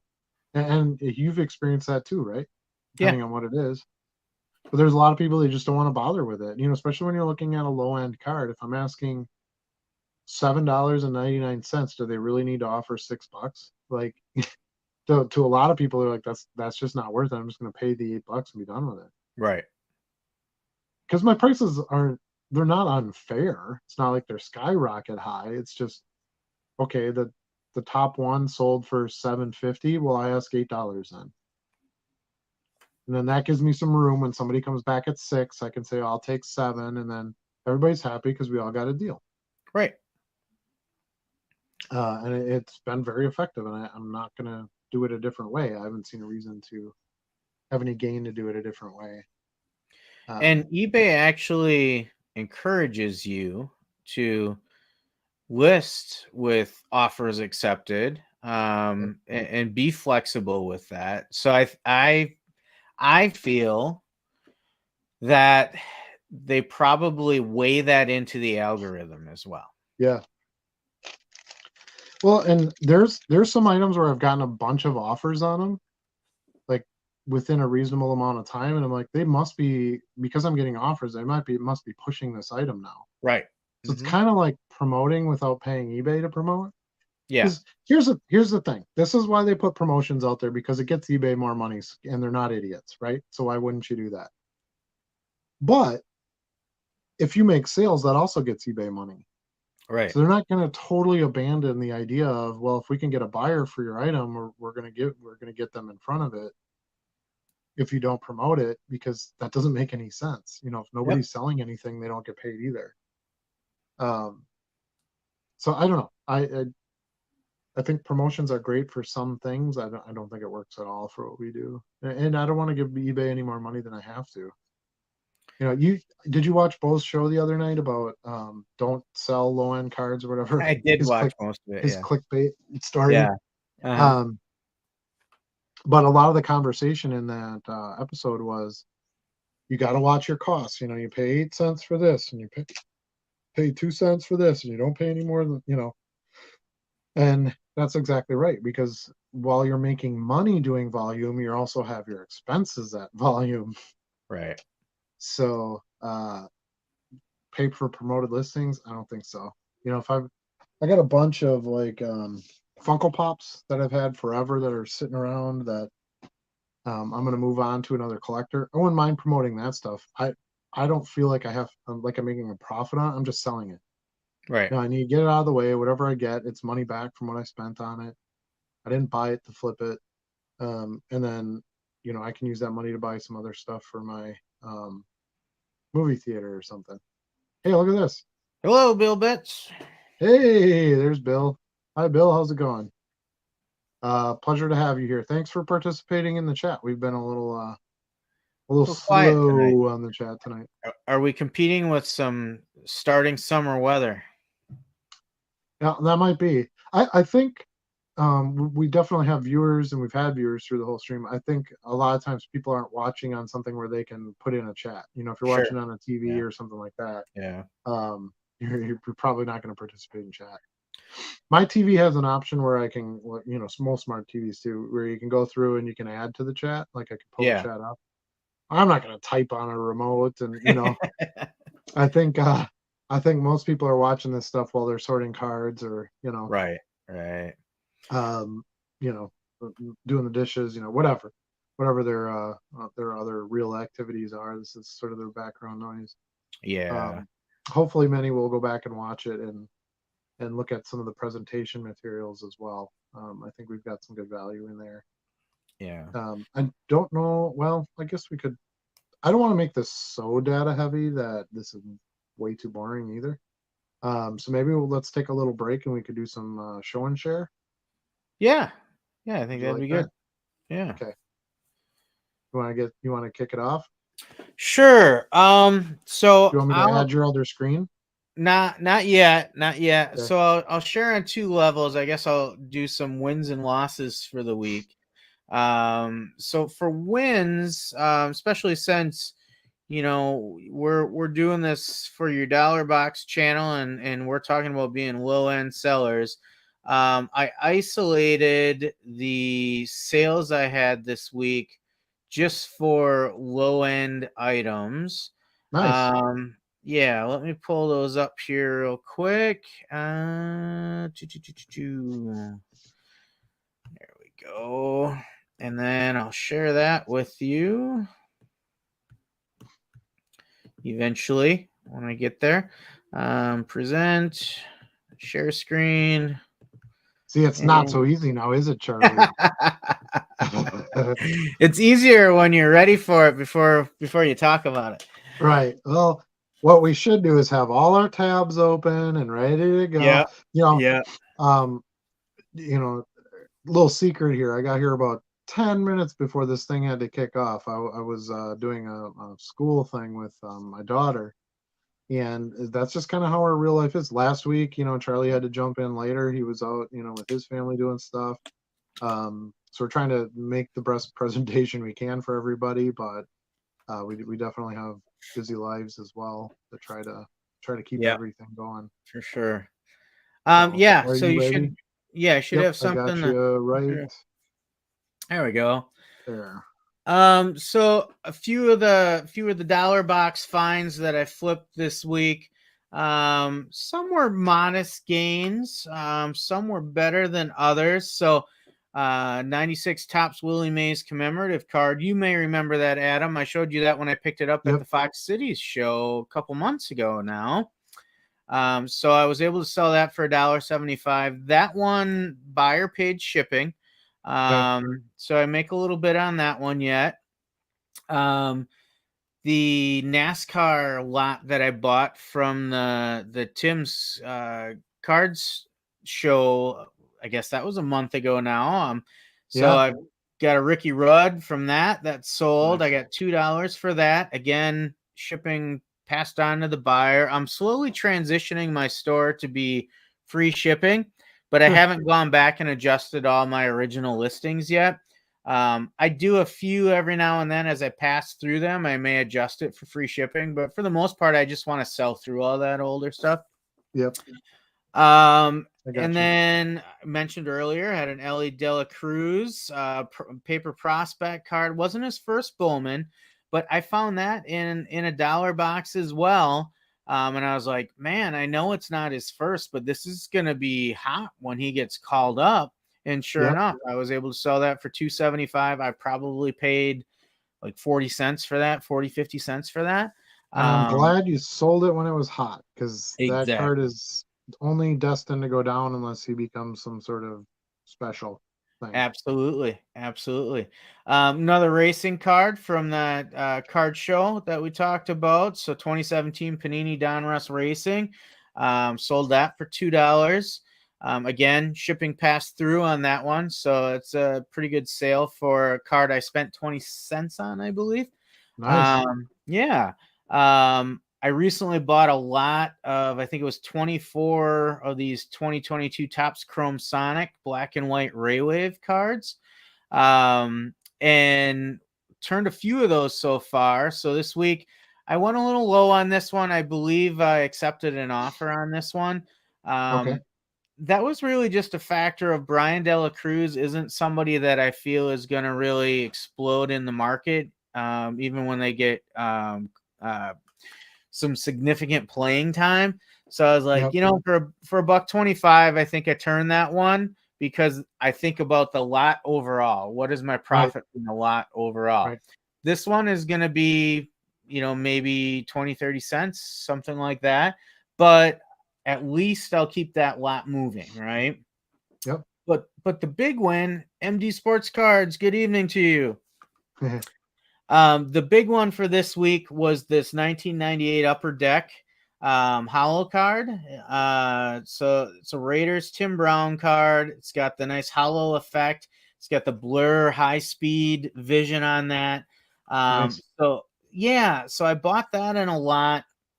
It was a lot of a lot. That's a lot. I get So it. it was quite a few inserts and parallels. So I paid a little bit more on the overall lot. I think I averaged about 75 cents a card in that purchase. So to spin this one for $9, I felt really good. That pretty much paid for a big chunk of the whole lot that I bought. I think I paid $15 for the full lot I bought for a couple handfuls of cards I walked out with. So felt good about my wins for the week in the low end selling space. And anytime I can sell a card for like $9 that I get out of a $1 box, I'm pretty happy. Yeah, Now, those are kind of the wins that keep you going. You're right. gonna have some that don't bang that hard, but yeah, and I'm not gonna go over sales because I make videos specifically on my sales, but yeah, yeah, I feel the same way, and a lot of times that's what I try to do is I try to break it down to what's per card and can I recover most of my money selling this one card? yeah, I'm gonna take it. You have to take profits. You can't hold out for top dollar on everything. you do. And there's the argument both ways. Some people would say, well, you want to get top dollar for Elly De La Cruz because he's the thing right now. And then there's also like, well, yeah, but if I sell it right now while it's hot, then I'm not holding the bag later on. So yeah, it's gonna be really interesting, I think, to kind of see how that card market moves forward. I had mentioned to you yesterday that a lot of low end card sellers were getting out. I think they got frustrated by the eBay experience where things are up and down with sales and listings and all that kind of stuff. And, lots of discussion about, well, you don't really make any money and blah, blah, blah. I think a lot of people got in thinking, oh, it's going to be this easy thing and I'm going to make all this money. And it's a lot of work. It is. And there is a capital investment. You got to start buying these chunks of cards in order to have stuff to list and slowly get your money back. And, yeah, so I got a quick money question for you, and you don't have to answer if you don't want to. Yeah. But I'm going to ask you anyway. Can I stop sharing this? Are we good? Yeah, absolutely. Okay. Just so we can get our shining faces back on the screen here. There we go. How do you take your payouts from eBay? I'm just curious how a new person does it. Yeah, I'm signed up for the weekly payouts. Okay. Yeah. So during the week, they'll draw from it on a few things that I do. But then at the end of the week, whatever's left, I think it's Monday morning, it gets deposited. Okay. Yeah, I take mine daily. Okay. And for a couple different reasons. Okay. So I'm old school enough where it was like people paid you by PayPal and you got your money instantly. There wasn't a payout schedule. So when it switched to, well, we're dumping PayPal and now we're going to do eBay, I was like, okay, well, I'll just get paid every day then instead. I don't ever use my funds that I made sales on to make purchases. I use my own money. Okay. Because I feel like that keeps me responsible from just like spending everything I get in from sales. It makes me think twice about buying it versus, hey, it's not really my money. I sold these cards and now I buy these. Right. So it's just, I just wanted to kind of get your take on it and being newer, how you saw the payout system. And yeah, to be honest, I didn't put a lot of thought into it. Yeah. I definitely, I see Card Hobbyist does monthly. I didn't really want to wait that long. Yeah, we've got one of each. We've got a monthly, and we've got Bill does daily. So Bill does daily. I'm gonna say that I bet Bill's been doing this longer, and Card Hobbyist is newer. I might be wrong. I'm just making a guess. So shout out if I'm totally out of whack there. But yeah, most of the longer term sellers I've found do daily. So I just wanted to. It was just kind of a random. Doesn't really matter, obviously, but just curious, what your choice was on how you wanted to do your payouts. Yeah, like I said, I didn't put a lot of thought into it, but after doing it for a while, um, it did make sense to me, because then as I'm doing some transactions during the week, there's some room to do some things in there as well. But yeah, it's worked well for me so far. I haven't really thought about changing it at all. Yeah, and that is one thing, you can always update it. Now I believe they have you can use the money instantly or something, right? I think so, yeah. It's Yeah, like they've been Venmo pushing card, that out to PayPal me. card. Yeah. Yeah. Bill says that he sold 7 of the paper Ellie De La Cruz real quick for $4. I don't sell much, only list a card when I know it's going to sell right away. I hate listing cards on eBay. I can go months with 0 views. Hey, there's nothing wrong with that, and it's exactly what we were just talking about. You got the heat, you throw it up there, and you get it done. Especially if you got profit in it. Yeah. You don't go broke picking profit. Card Hobbyist is going back to your car racing stuff. Sold a random F1 insert for $10. I know nothing about racing, but I'll take it. That's kind of how it's worked for me too. I've never specifically bought any car cards or anything like that. It's just stuff I've gotten here and there, and I've had some luck with it. If it's somebody I know, like it's Dale Earnhardt or it's early '90s stuff, which there wasn't much printed, I might just take a fly on it and buy it and see how it goes. But seems to be a decent market for it. So a card hobbyist, I said, I bet he's newer. He's been doing this for about a year. So that's not really new. So I'm curious, why do you choose monthly? Is there a reason why you do that, or is it just kind of like just made sense to you? I don't know. I have this old man mentality where I don't like people to hang on to my money. Like I don't escrow for my property taxes. I pay the bill myself, It's just, I don't know. That's just how I am. So for a day, I don't in the house mind. filled with cash. Yeah. Well, I'll actually. Here's the main reason why I do it, because when I go back and look at it, I want to know how much I got each day. So by taking the payout each day, then I know what I sold. Okay. Does that make sense? No, you could easily measure it week by week. Huh? You can get that in the reporting, though, right? Yeah, you can, but I don't want to. I can just okay. I can just see my deposits. It's easier for you. Yeah, I mean, it's in the bank account. So, yeah, there's no right or wrong. I just thought it was an interesting question to get some perspective on from others. I should actually. Here's a question for you, Adam, as my MD Sports Card is an old man too. Yeah. Did you read that? I did read that. Yep. Doesn't need someone else making interest on his money. Yep. That's the banker view right there. Yep. So I'll have to talk to you later as a former financial agent for me at our local credit union. I'll have to see if I can change around where I have my my funds deposited. Right now it's in my main account, but I'm thinking I should set up a separate branch of my account just for this. Yeah, it's not a bad idea.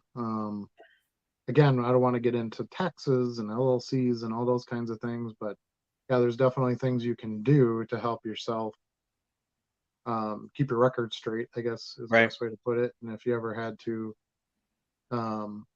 share that information, you wouldn't be sharing all your other information. It would just be the information for your business. Right. So Card Hobbyist says he does it monthly because he doesn't need the money right away. Okay, that makes sense. That's fair.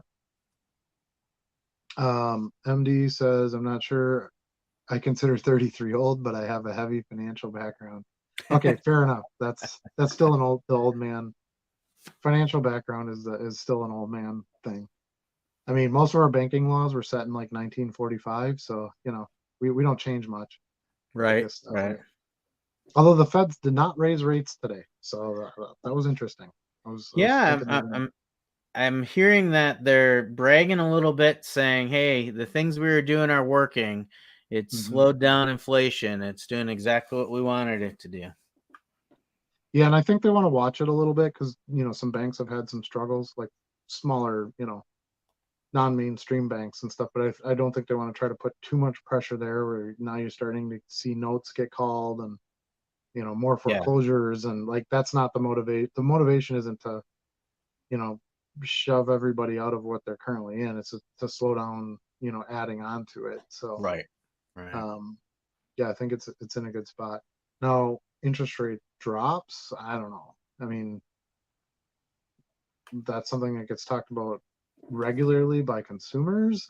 Not that consumers matter in any of this, really, but it'll be interesting to see if we ever get to that path, this year yet. Let's see. It'd be cool to have a million cards on COMC. I enjoy COMC too. It'd be cool to have a million cards anywhere. Yeah. In my bank vault, in my house, in my, safe deposit box, on COMC, on eBay. Don't think I have a million cards on eBay. I think I'm at like 180,000, something like that, 160,000. In my 28,000 listing. Maybe it's not that high. I don't know. I haven't looked at that number in a while, but I know the value of them all. But yeah, I think it would be cool to have lots of anything, tons of anything. 100% nobody should be letting someone else make money off their outstanding cash. I didn't like the forecast where they came out a month or two ago and said a few more raises and today nothing. Yeah. I think that was So here's my theory on that, because he's right. They were talking about doing another raise and they ended up doing nothing. I think they came out and said that just to sort of test how that would be received. Um, and things change in the financial market daily. So maybe, 2 weeks ago or a week ago, it seemed like that was something they would need to do. And over this last week, other numbers have come out and things, and it didn't seem like it made sense. Right. So MD does not like the indecisiveness of the Fed. Yeah, well, that's been since day one, my man. Right. Unfortunately, I miss the days of Alan Greenspan. If you don't know who Alan Greenspan is, look him up. He's an amazing individual. He should have won a lot more awards and been a lot more recognized for his accomplishments. But he set basically our modern financial markets, which prime rate and things like that. A lot of that has really made a big difference in trying to level an economic.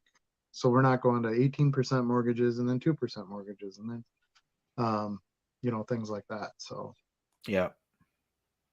anyway, enough of the banker talk, right? Yeah. So I shared some of my wins for the week. I also had some poor decisions I made on some things, and I thought, Yes. in fairness to everyone, it's only fair I share some of the less profitable decisions I made, especially since these involved some lots that I bought where I didn't make the best purchase out there. Some of them, I guess one of the things I need to learn, and some of this just through experience, is sometimes you got to be careful what you're buying.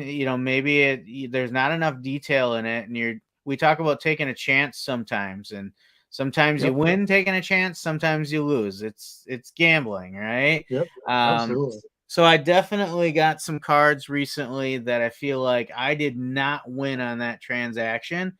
I actually ended up throwing some cards away because they were in such poor condition that I was like, I can't send this out to anybody. I do have a few of them here. If you want to put up camera 2, I can probably show you some of the ones that I was able to salvage and kind of what what happened where I don't have a win.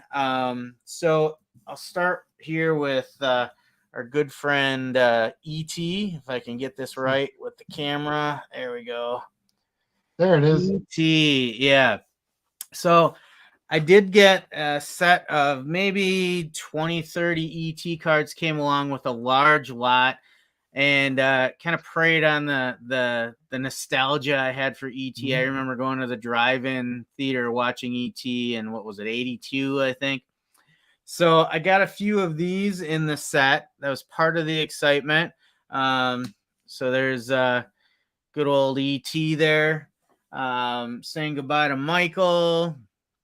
I guess we can spin that around. Did I get it the right way? There we go. Elliot and ET. So these were okay condition. These were some of the better ones in the set that I got. You can see this one has a little bit of a corner issue there. But overall, pretty good shape. You know, ET going in the fridge. But the market value wasn't necessarily what I thought it would be on these. So you know, most of these they'll end up being like $2 cards, I think. So those ones, not a home run. Here's one I was really disappointed in. This is a 1978 Superman set. So I got quite a few of these in here. So there's good old Lex Luthor. But the condition of these is really bad. I don't know if you can make it out, but lots of creases, lots of bad corners on these. You can kind of see some of these corners sticking out. You know, it's kind of poor there. So these are a lot of the cards that I was like, I can't even sell these. And then again, when I looked at some of these, the resale value just wasn't what I thought it was going to be. So you got a little Lois Lane and Clark Kent. There's a classic Superman pose. So when I grabbed these, I tried to grab the primary Superman poses, and I thought there would be a good market for it. But again, they're like $2 cards, maybe $3 cards if they're in decent shape. And as I started comparing the condition these were in with some of the other things that I saw out there, I was like, I can't compete with a lot of this.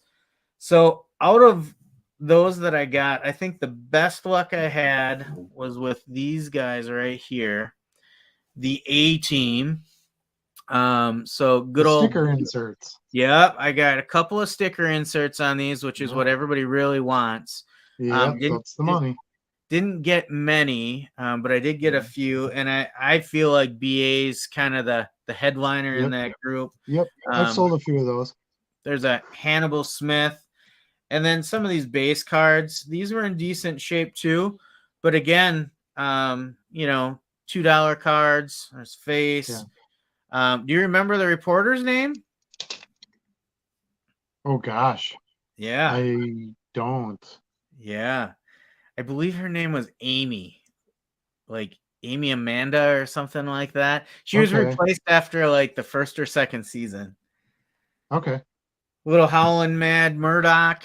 Everybody's favorite crazy pilot. If I can get this back into the right spot here. I met him at a Comic-Con once. Did you really? Yep. Yeah. And then another BA. Yeah. BA Baracus. And then this was let's see here if I can get it lined up right. This is the full group, so I thought that one might do okay for me. But again, not the marquee one. What everybody seems to want in this A-Team set is like the introducing the A-Team card, where it's more of a lineup of all four guys. But this was the best I could do out of that one. So again, you know, $2, maybe $3 cards, just not gonna card obvious. Just not the luck I thought I was gonna get on it. Now here's what I'll tell you on this lot. There weren't a lot of pictures. I kind of had to make a gut feel from a couple things that I saw, and just didn't pan out. So we talk about sometimes taking a chance, and I took a chance on that one. Didn't work out. The other cards in there that I haven't shown at all, there's a bunch of Empire Strikes Back cards, Okay. original Star Wars cards, some Superman 2, couple Garbage Pail Kids card stickers that are probably going to be the best of the lot, but there weren't enough of them to make up for it. So yeah, you win some, you lose some, right? You learn from it and you move on. Yeah, non-sport's a little tricky that way because it's not like they can improve their performance, or like if nobody collects it, nobody collects it, right? There's no sort of way around that. So you just kind of have to go with the stuff that people actually buy and collect. It was one of the Superman. You'd think like, oh, cards from 1978, those should automatically be worth something. It's not the same in non-sports as it is sports. Yeah, it's not. What's up, Aaron S? Say hi. You just jumped in the chat with us. So yeah, not what I'd hoped for. But like I said, you learn and you move on, and hopefully that next lot that delivers this week, I'll have better success with. Yeah, and that's sometimes the best teacher is, losing, right? Having a couple things that don't work out for you. I have a couple things. Are you good, or? Yeah, I'm good. You can pull cam 2 down. Couple things to share. Yeah, I'll turn that one down.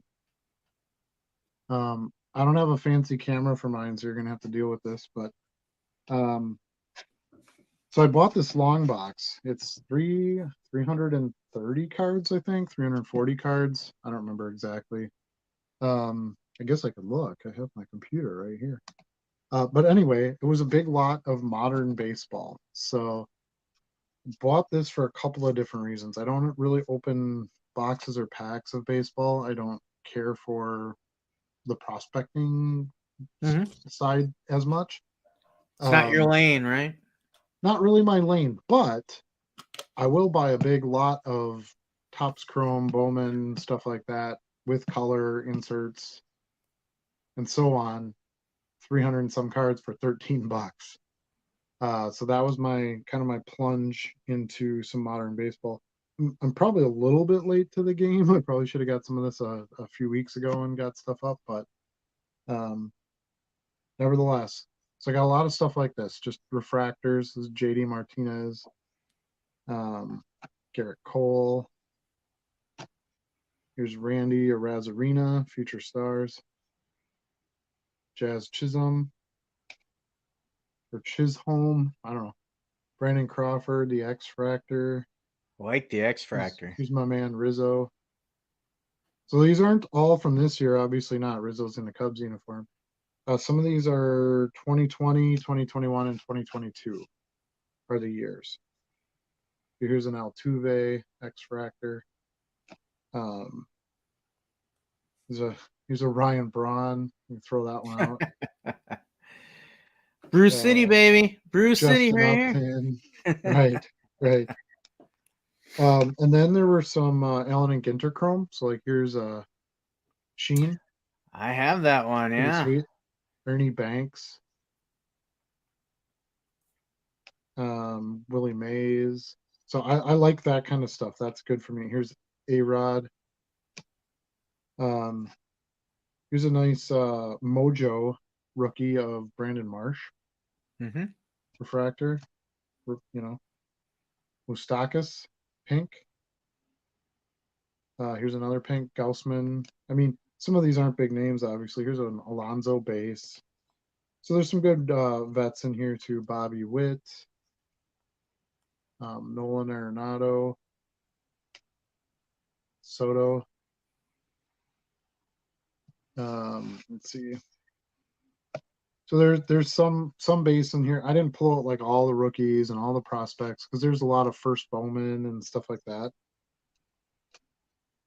Here's a whole bunch more of the Allen and Ginter. Here's my man Jeter. It's a super nice looking card. Mariano Rivera.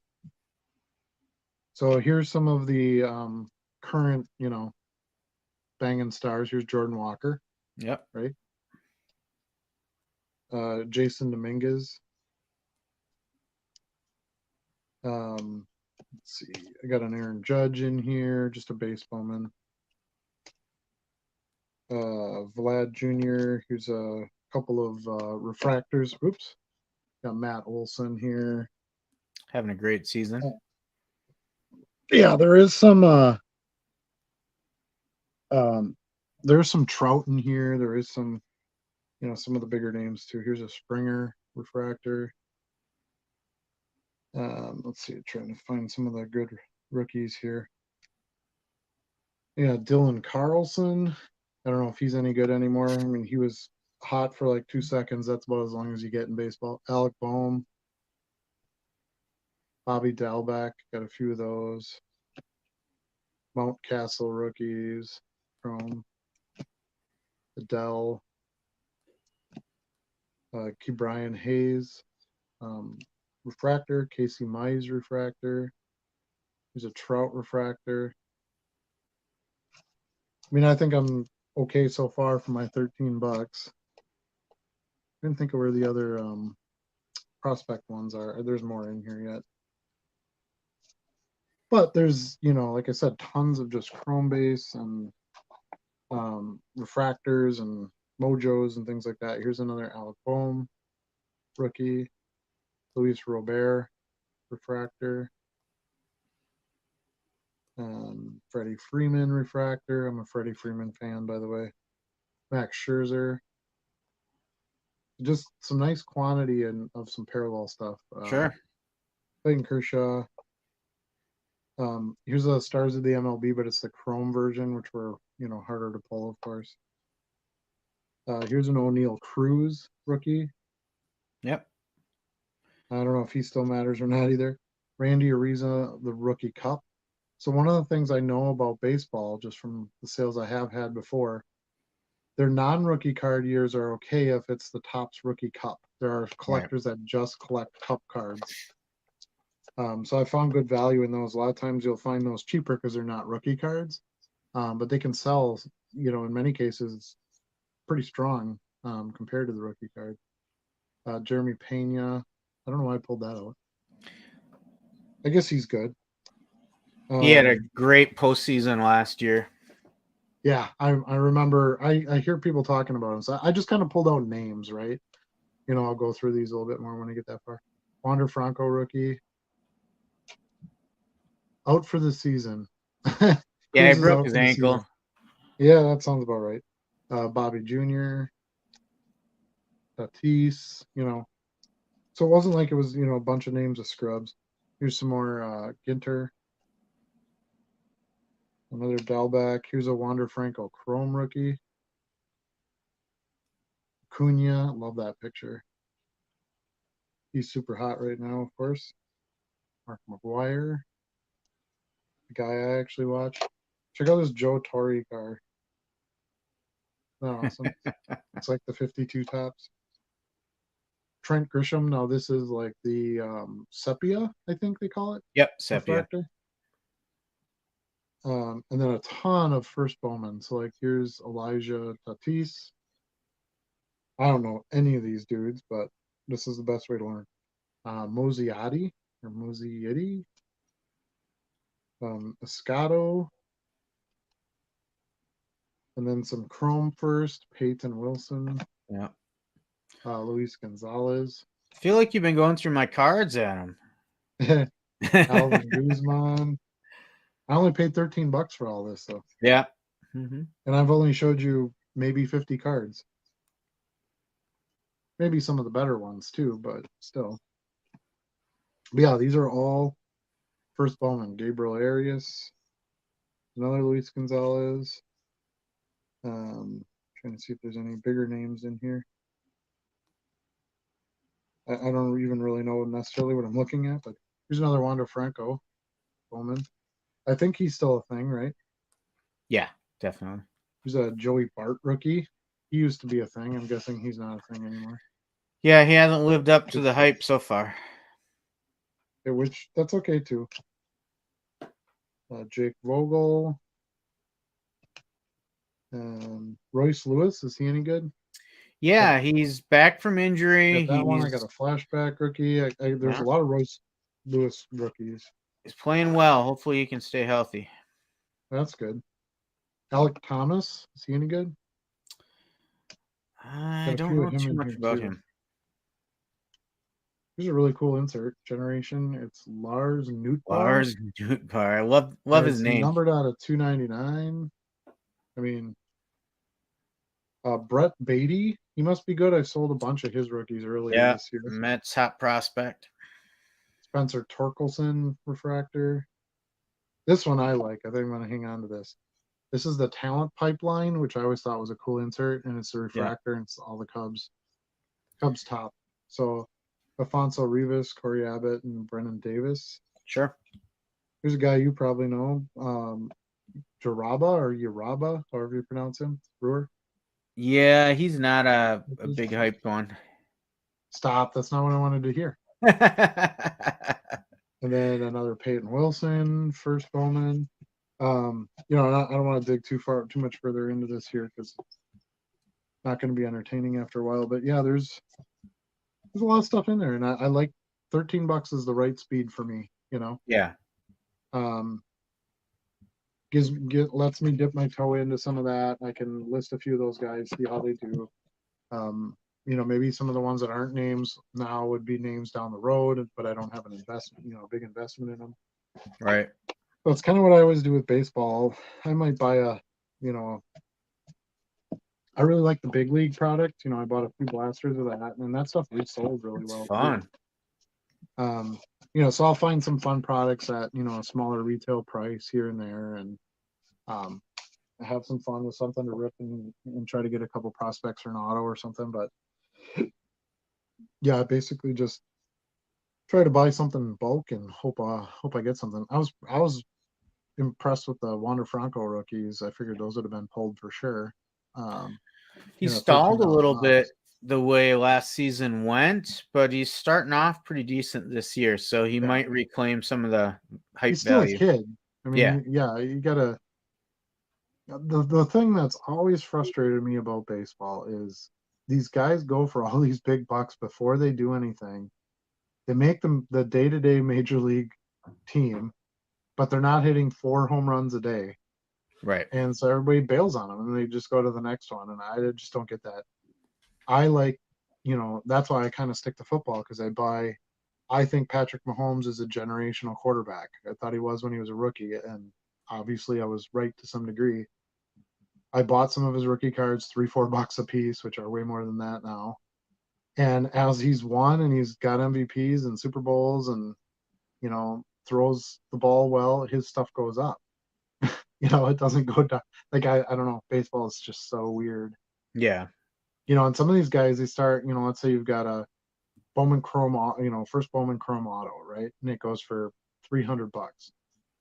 They could have a Hall of Fame career and it ends up selling for like $100 at that point. Like it's pretty insane. Red Light said he just bought a 3-row box for $15 a box, and 1 row was all Barry Bonds. That's a pretty solid buy. Barry Bonds does not sell very well for me. I tend to go again with the big name players, so I do the Jeter and the some Mantle stuff, modern Mantle. Bo Jackson. I'm trying to think of the other baseball ones. Cal Ripken, Tony Gwynn, Mark McGwire. I really stick to those players, and I think Barry Bonds doesn't have so much of a market after his career because of he can't make the Hall of Fame, things like that. The steroids, yeah. Yeah. So I learned something interesting. Barry Bonds only led the league in home runs for two seasons. Is that true? That might be right. That seems insane. Yeah. I guess he burned hot just for a short period of time. He did, yeah. Bill is congratulating you, Red Light, on your pickup. Good score there. Hopefully in the other rows, the non-Barry Bonds rows, you find some cool stuff too. The thing about Barry Bonds, you got to remember he spent most of his career as a speed player for Average. Because he started with Pittsburgh, right? And then, yeah. Mm-hmm. Oh yeah, because If you look at his rookie cards, he is this little rail of a thing, right? Much smaller hat size. Yeah, he's built like like a Ricky Henderson type. He doesn't. Yeah. He does not have the bulk that he has later in his career, and obviously some of that was created. Let's put it that way. But yeah, it's crazy. He said there's a lot of new basketball and football in the boxes. Okay, well, Nice. Can't really go wrong there. Two solid markets. So one of the sports stories that interested me, I don't know how much you guys would care about this, but Lionel Messi is coming to the United States to play soccer. That is a huge story. So to speak interesting about financials, since that's sort of where we go sometimes in these episodes, he got a really sweet deal. He got money, of course, but he gets a revenue share of every MLS jersey that sells, not just his, any players. That's crazy. Yeah. Now, will his be the number one selling jersey? 100%. 100%. Messi's jersey. I mean, you can't get tickets to any of the games now. Everything just went insane as soon as he announced he was coming to Miami. But it's going to be great for the game of soccer in this country. We're going to be hosting the World Cup, the next World Cup. So 3 years from now, it's 28, 4 years from now. No, it was in 26, 2026.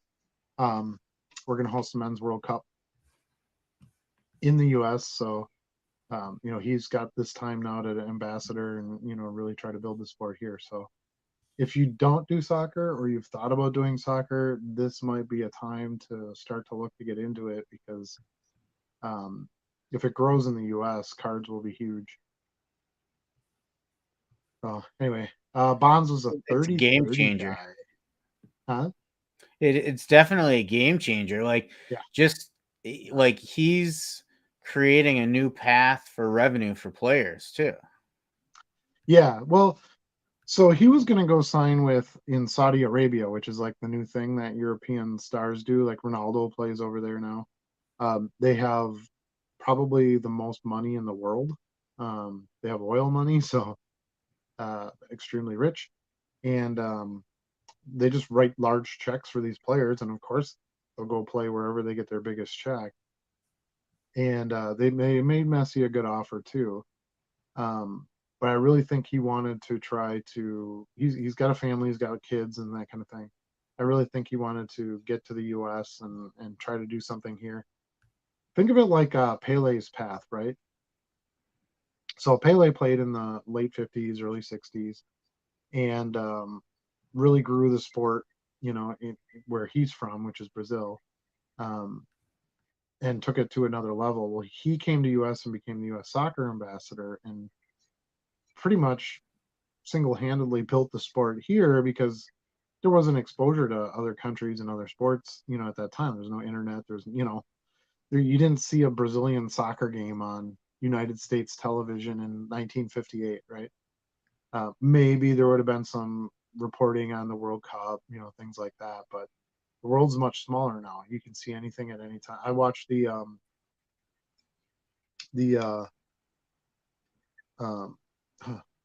Champions League finale the other night. My team Manchester City was in it and they won. And I just turned on my TV and I could watch it. That wasn't something I could do for years and years and years and years. Just recently that you'd have access to that stuff. Yeah, and actually this was something I was going to bring up, but since Bill mentioned it, the Live Golf. Yeah. Did you see that Live and PGA combined? Pretty interesting. Yeah, same thing. They were like, well, we want to be in golf. All right, we'll throw like $60 billion at golf and people will come play for us because PGA isn't going to give you that. Right. So it's interesting to see them, kind of buying sports. It's probably the best way to put it. And that's fair. Now it seems like it's kind of backfiring on them. Now Live is out of there and combined with PGA, and Messi says I'm not going to sign there. And yeah, so I don't know. I don't know. We'll see where it goes from there. But I think Messi coming here, that is way bigger news than has been reported. I know it's not one of the 4 major sports here, but that sport easily could be at some point. I could easily see it taking over the audience size of hockey and things like that. We do have a professional league here, and Card Hobbyist is right here in his point that you have to be an older player to play on an American team. True, because if you're a younger player, you want to play at the top competitive level, and that's not in the United States. I don't know that it ever will be. European leagues, you got Bundesliga, you got Premier League, you got La Liga, in Italia A, in Italy. All those leagues have, top players of the world. It's just like, let's say you're in Russia and you're a really good hockey player and you have a chance to play in the NHL. Well, that's what you're going to do. You're not going to play in the top Russian league, right? So, yeah, it's sports are getting pretty interesting with what's going on. Apple TV just bought one of the big soccer. Was it Premier League or was it? I don't remember which one they bought. But that's a big investment on their part. They bought you can only watch the games from that league on Apple TV. Are you sure it's not MLS? It might be MLS. I think it's MLS. Yeah, might be MLS, and with Messi being there, there's going to be viewers no matter what. Yeah. What's interesting with Miami is it's essentially the absolute worst team in the entire league. So, but that might be to Messi's favor. Like there's only, you can only go up, right? If they only won 2 games this year and they win 3 next year, well, it's but obviously that puts a lot of pressure on him too to kind of get things going. But that entire Paris Saint-Germain team, which is one of my favorite teams to watch, which has Mbappe and Neymar on it, so the whole team's going to be dismantled now. Messi left, and Mbappe is probably going to play in, I think Juventus maybe was making him an offer. I don't know. But he's going to end up being transferred too. So, yeah. Their 2 biggest stars are going to be gone off that team. And in soccer, that's all it takes. You get rid of those couple of big name players and your team just kind of tanks. Hey, Red Light says he just wanted to stop by and give some support and a thumbs up. Yeah, we really appreciate it. And thanks, Red Light. We can't do the show without viewers, and the support really helps. It helps us keep going and wanting to do this stuff. Hopefully everybody gets something out of it, and we'd like to continue it. And it's good for us too. I like this. This is one of my favorite parts of the week. For me, cards is mostly just a personal thing. Like my family's not into it or anything like that. It's something I do. I enjoy. I can talk about it a little bit to some coworkers and things like that, but they don't get it. Unless you do this, you don't really get it. Like, oh, this is a pink parallel. They're like, okay, that sounds really bizarre. Why the hell would you want that? It's how, cardboard pictures of men, right? I mean, yeah. So I like this because it allows me to bounce off some ideas, chat with some people that, are into the same kinds of things I'm into. And it's a great time with Charlie. I don't get to see him enough. So, we play nice together for the most part. So we got the goats. I mean, it's all right here. So the Wednesday night has been, we started this, 6 weeks ago now? I think this is our 6th episode, 7th episode. I think this is 7. I'm not very good at numbering them if you haven't been able to tell on my thumbnails. But yeah, it feels natural. It seems to be working well. Every week we don't seem to have any trouble coming up with some topics and areas we want to focus on. And we invite all of you to, again, leave us feedback, put suggestions in what you'd like to see us cover. Do I know everything about the sports card market? No.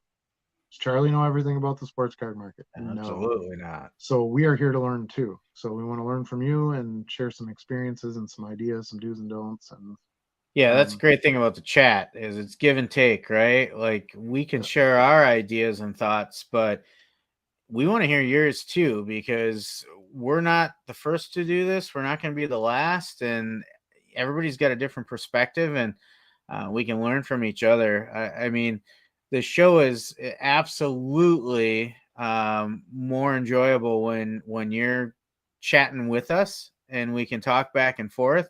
Adam and I can talk for hours, just him and I, but it's definitely more fun when you guys get engaged. So we got a little bit of a late start to the chat tonight, but then you guys came in strong. So we really appreciate you being here. We had a solid like 5 to 6 years. I think the most we got was like 9 or 10 at one time. But yeah, no chat activity for a long time. I think a lot of the early viewers they're throwing it on and doing other stuff, or it's on a TV or whatever. It seems like later in the chat is when we get people on actual computers or phones or whatever that can do stuff, participate in the chat. But that's okay too. In a way, that's not so terrible because it allows us to get through our material we wanted to share, without sidetracking ourselves too much.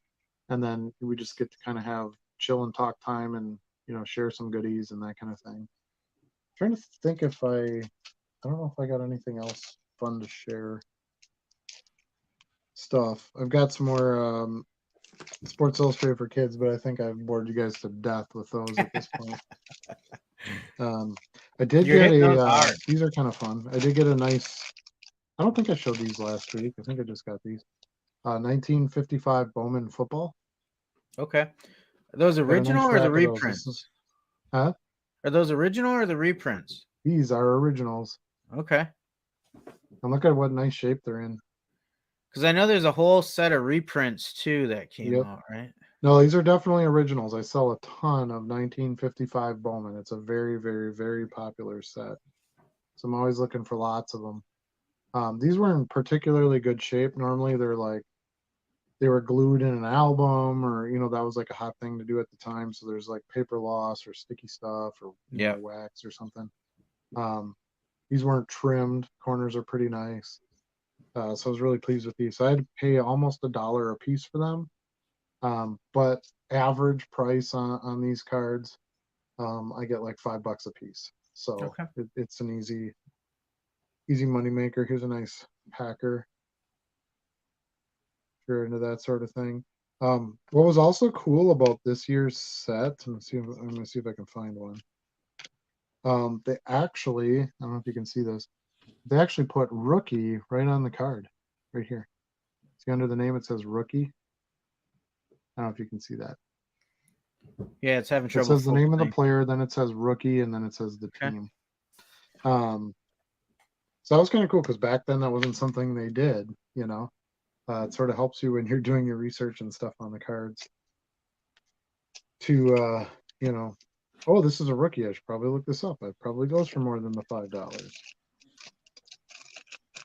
But I got a stack of maybe, I don't know. I think it was like 62 of them, and it cost me like $60. Okay. But I buy again, I go, oh geez, I'm getting low on my 55 Bowmans. I'm gonna go try to find a lot, and if I find something great, if I don't, then I stay down on my 55 Bowmans until I find some. But it at least triggers me on what to look for, right?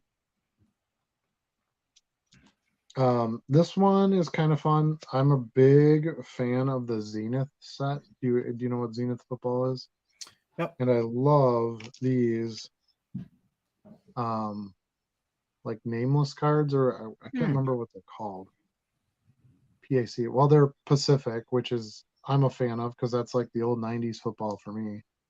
But they're this like stainless steel. See how it's like a brushed steel? Yep.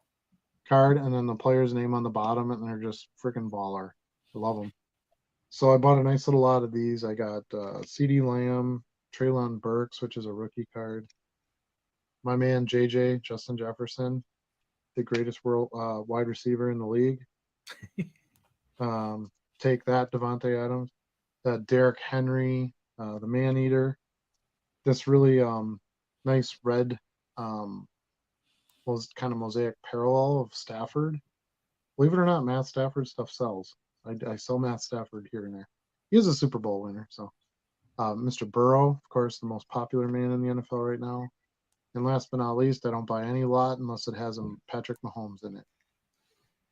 because he is it. So I thought that was a really fun lot. Love those cards. Love Zenith. I did manage to come across some blaster boxes at retail, and I bought one, and I super regret not buying more because I had the most fun opening those boxes ever. Yeah. Other than Big League. Big League is way fun to open too. And then the last one to share, and I got these for a really good price. These are Merlin Soccer, which is my favorite soccer product. It's based on an old soccer set they did years ago, which was called Merlin. So Topps makes it now. So it's got this like Merlin, kind of the writing is sort of like Knights of the Round Table-ish, right? So it kind of fits that theme. Anyway, these are all refractors. Couple of rookies, no big names there. Here's Joseph. He's pretty good.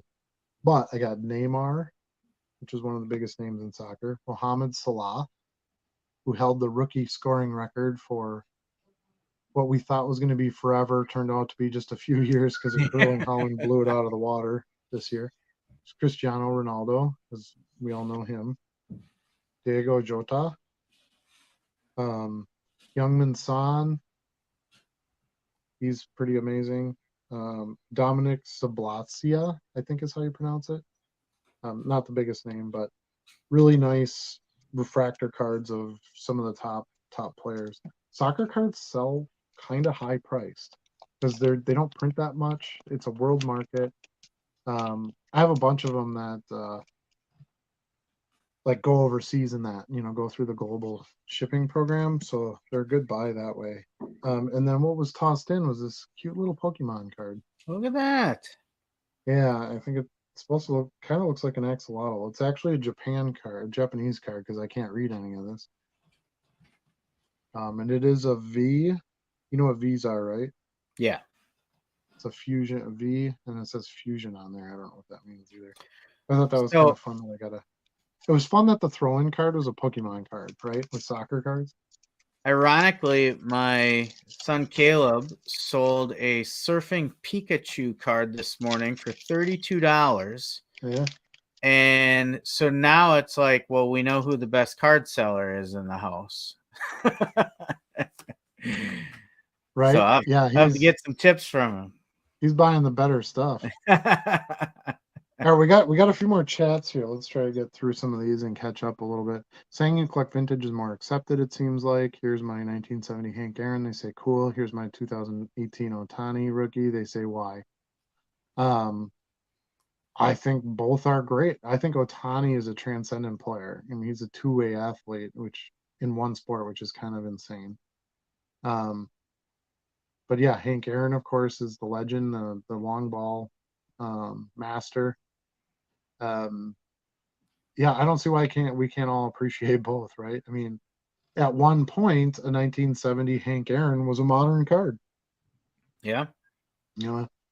If you're a younger person, you'll realize in a quick hurry that, wow, my cards are vintage. What happened to me? Everything just gets helps older you put as it goes. Perspective, right? Right. Yeah, exactly. But I think in a way he's right. I know what he's saying. Like everybody just wanted I talked about that a lot. One of the reasons I started this channel was everybody was buying Zion Williamson Prism base cards and grading them, which are easy PSA 10s, and then that was going to be their money. And I'm like, dude, there's so many cards that you could do better, long term with than something like that. Now he's an easy example to use because of course he hasn't really panned out, but yeah, I don't know. I love vintage cards. I look at old Hank Aaron stuff and I'm like, man, that stuff's so cool. Yeah. One of the things I like about vintage, and this doesn't really get talked about enough in my opinion, is just the story of the card, right? So like some kid opened that pack in 1960 and probably bought it for the bubble gum, right? Gave the card to his buddy and is like, hey, this is some dude who hits a baseball, had no idea who Hank Aaron was. I mean, I'm creating the story. I don't know the story, right? But then this kid took it and shoved it in his backpack and it sat in there for 2 years. So that's where the little water stain came from. Luckily not in bike spokes. Right, yeah. And here's another kid who had it in his album, and it fell out of the album at the ballpark when they were, playing in the sand lot. So that's where it got, this scuff in the top right corner. And that's what I like about those cards. You're not going to see that story with a Zion Williamson Prism rookie card graded a PSA 10 within days of being pulled. Like, that's just going to be an art showpiece. Yeah. Investment, whatever you want to call it, looked at forever. Whereas the other cards had a life. I know a collector who only collects PSA 1s. Because first of all, they're not going to be faked. They're extremely affordable because of lower condition. They are protected because they are graded, but allows them to get some bigger name players and bigger name cards. And he feels like the story of the card is better than a PSA 10 that was, well, this was in my grandma's attic for her whole life, so no one ever touched it. Well, that's not sexy. That's not a fun story. It's great for condition purposes and rarity and value and blah blah blah, but there's more to cards than that. If there isn't, you might want to reflect a little bit on why you're in the hobby at all, especially if you're doing low end, because you're not doing it for the big fancy cards. You're doing it because you love cards, and you want others to love cards. I think a lot of us remember opening them when we were kids too. And like, as we're older and we're in low end cards, and maybe we're going through some older base cards that weren't rookies and things like that, but we see those players that we remember watching as a kid. And back in the day, I'm going to really age myself now. Back in the day when you would have to look in the morning paper to see how the games ended up last night.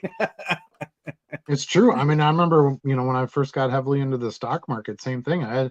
First thing I did because I used to be a stock trader. First thing I did when I sat down at my desk was I pulled out the Wall Street Journal, see if, anything did any, and you could see the regular tickers and stuff, because we used to just watch it on TV. Yeah. There was no internet or streaming of that. It was just CNBC, and you had a ticker. Yeah. Missed something on the screen, you had to keep watching until it came around again. Yeah. So yeah, it's interesting. Cards were your encyclopedia of stats too. Like, what did Bill Ogilvy hit last season? Right. Well, let me pull out his card and see. Yeah, exactly. Yeah, they actually had some informational value.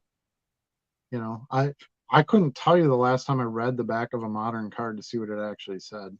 Yeah. I probably should. I mean, it's all right there. We have that material at our fingertips, but yeah, Hey, I mean, I sold because I buy all kinds of weird, crazy stuff. I sold a Dread Zeppelin card this week. Yeah. Dread Zeppelin, I remember Dread Zeppelin from the early 90s. So that to me was like total nostalgia. I'm like, oh yeah, I remember these Yahoos. They were terrible, and but hell, they had a card made of them. I was like, hell yeah, I gotta have that. I had no idea who they were when you told me that. Dread Zeppelin. Look them up, man. They're crazy. Just save $1 to my save sellers on my eBay list. I will try to list the bonds this weekend in my eBay store. Awesome. I really appreciate it. Let me know if there's anything you see that you got to have. I'm sure we can work something out. Lately, I've been getting hit up from people that are looking to sell stuff, like selling collections and that. So it's been kind of interesting too. So I'm hoping I can get some more buys off the books. Let's see. MD says Devontae and Aaron Rodgers, I'm assuming means we're still together. We wouldn't even hear about Jefferson. Yeah, possibly. Maybe. Jefferson's pretty darn good, and he doesn't have that great a quarterback. So I think his skill levels has been proven. I didn't mean anything bad to Devontae. I was just making a joke, by the way, when I said that earlier. I live in Green Bay, so let me just. There's lots of tension around anything with a yellow G on it. So what do you mean? Right. So I just wanted to throw that out there as a funsies. Bill says he's losing on his Najee Harris rookie cards. I would venture to guess that would be true. I do not buy rookie running backs unless it's to flip within the same season. for the most part. They just don't hold value. There are 3 running backs you can buy: Walter Payton, Barry Sanders. I guess if you want to call Bo Jackson a running back, but super short career. So I'll throw him in there. So 4: Bo Jackson and Jim Brown. Those are the 4 you can buy. Anything else would be you'd have to try to get it some kind of deal on. Oh, Emmitt Smith. I forgot about Emmitt. Emmitt holds all the records, so he matters. Has resale. Buy those. But outside of that, even Walter Payton is. I never really got it. I mean, I know he was quite a humanitarian. He died pretty young. He was Man of the Year in the NFL. You know, I think the award's named after him, isn't it? The Walter Payton Man of the Year award or something. So I get that legacy portion of it. Sweetness, you know, he wears his headbands and hell of a running back and all that, but I don't know. He just stands the test of time and people love Walter. I just sold a couple Walter Payton vintage cards this week. Here's another one, a record breaker one in his sophomore season. So yeah, I mean, he's really good. But he doesn't like hold a ton of records. He didn't do anything super spectacular. He didn't win a bunch of Super Bowls or anything. I don't know that I'd feel it's limited to just those 4 though. I think every club's got some. I corrected myself. 5. Yeah, 5. I think every club's got some icons in their franchise with a base out there looking for them. You know, for what do we got here? Amazon's talking to me about the stock market. Creepy.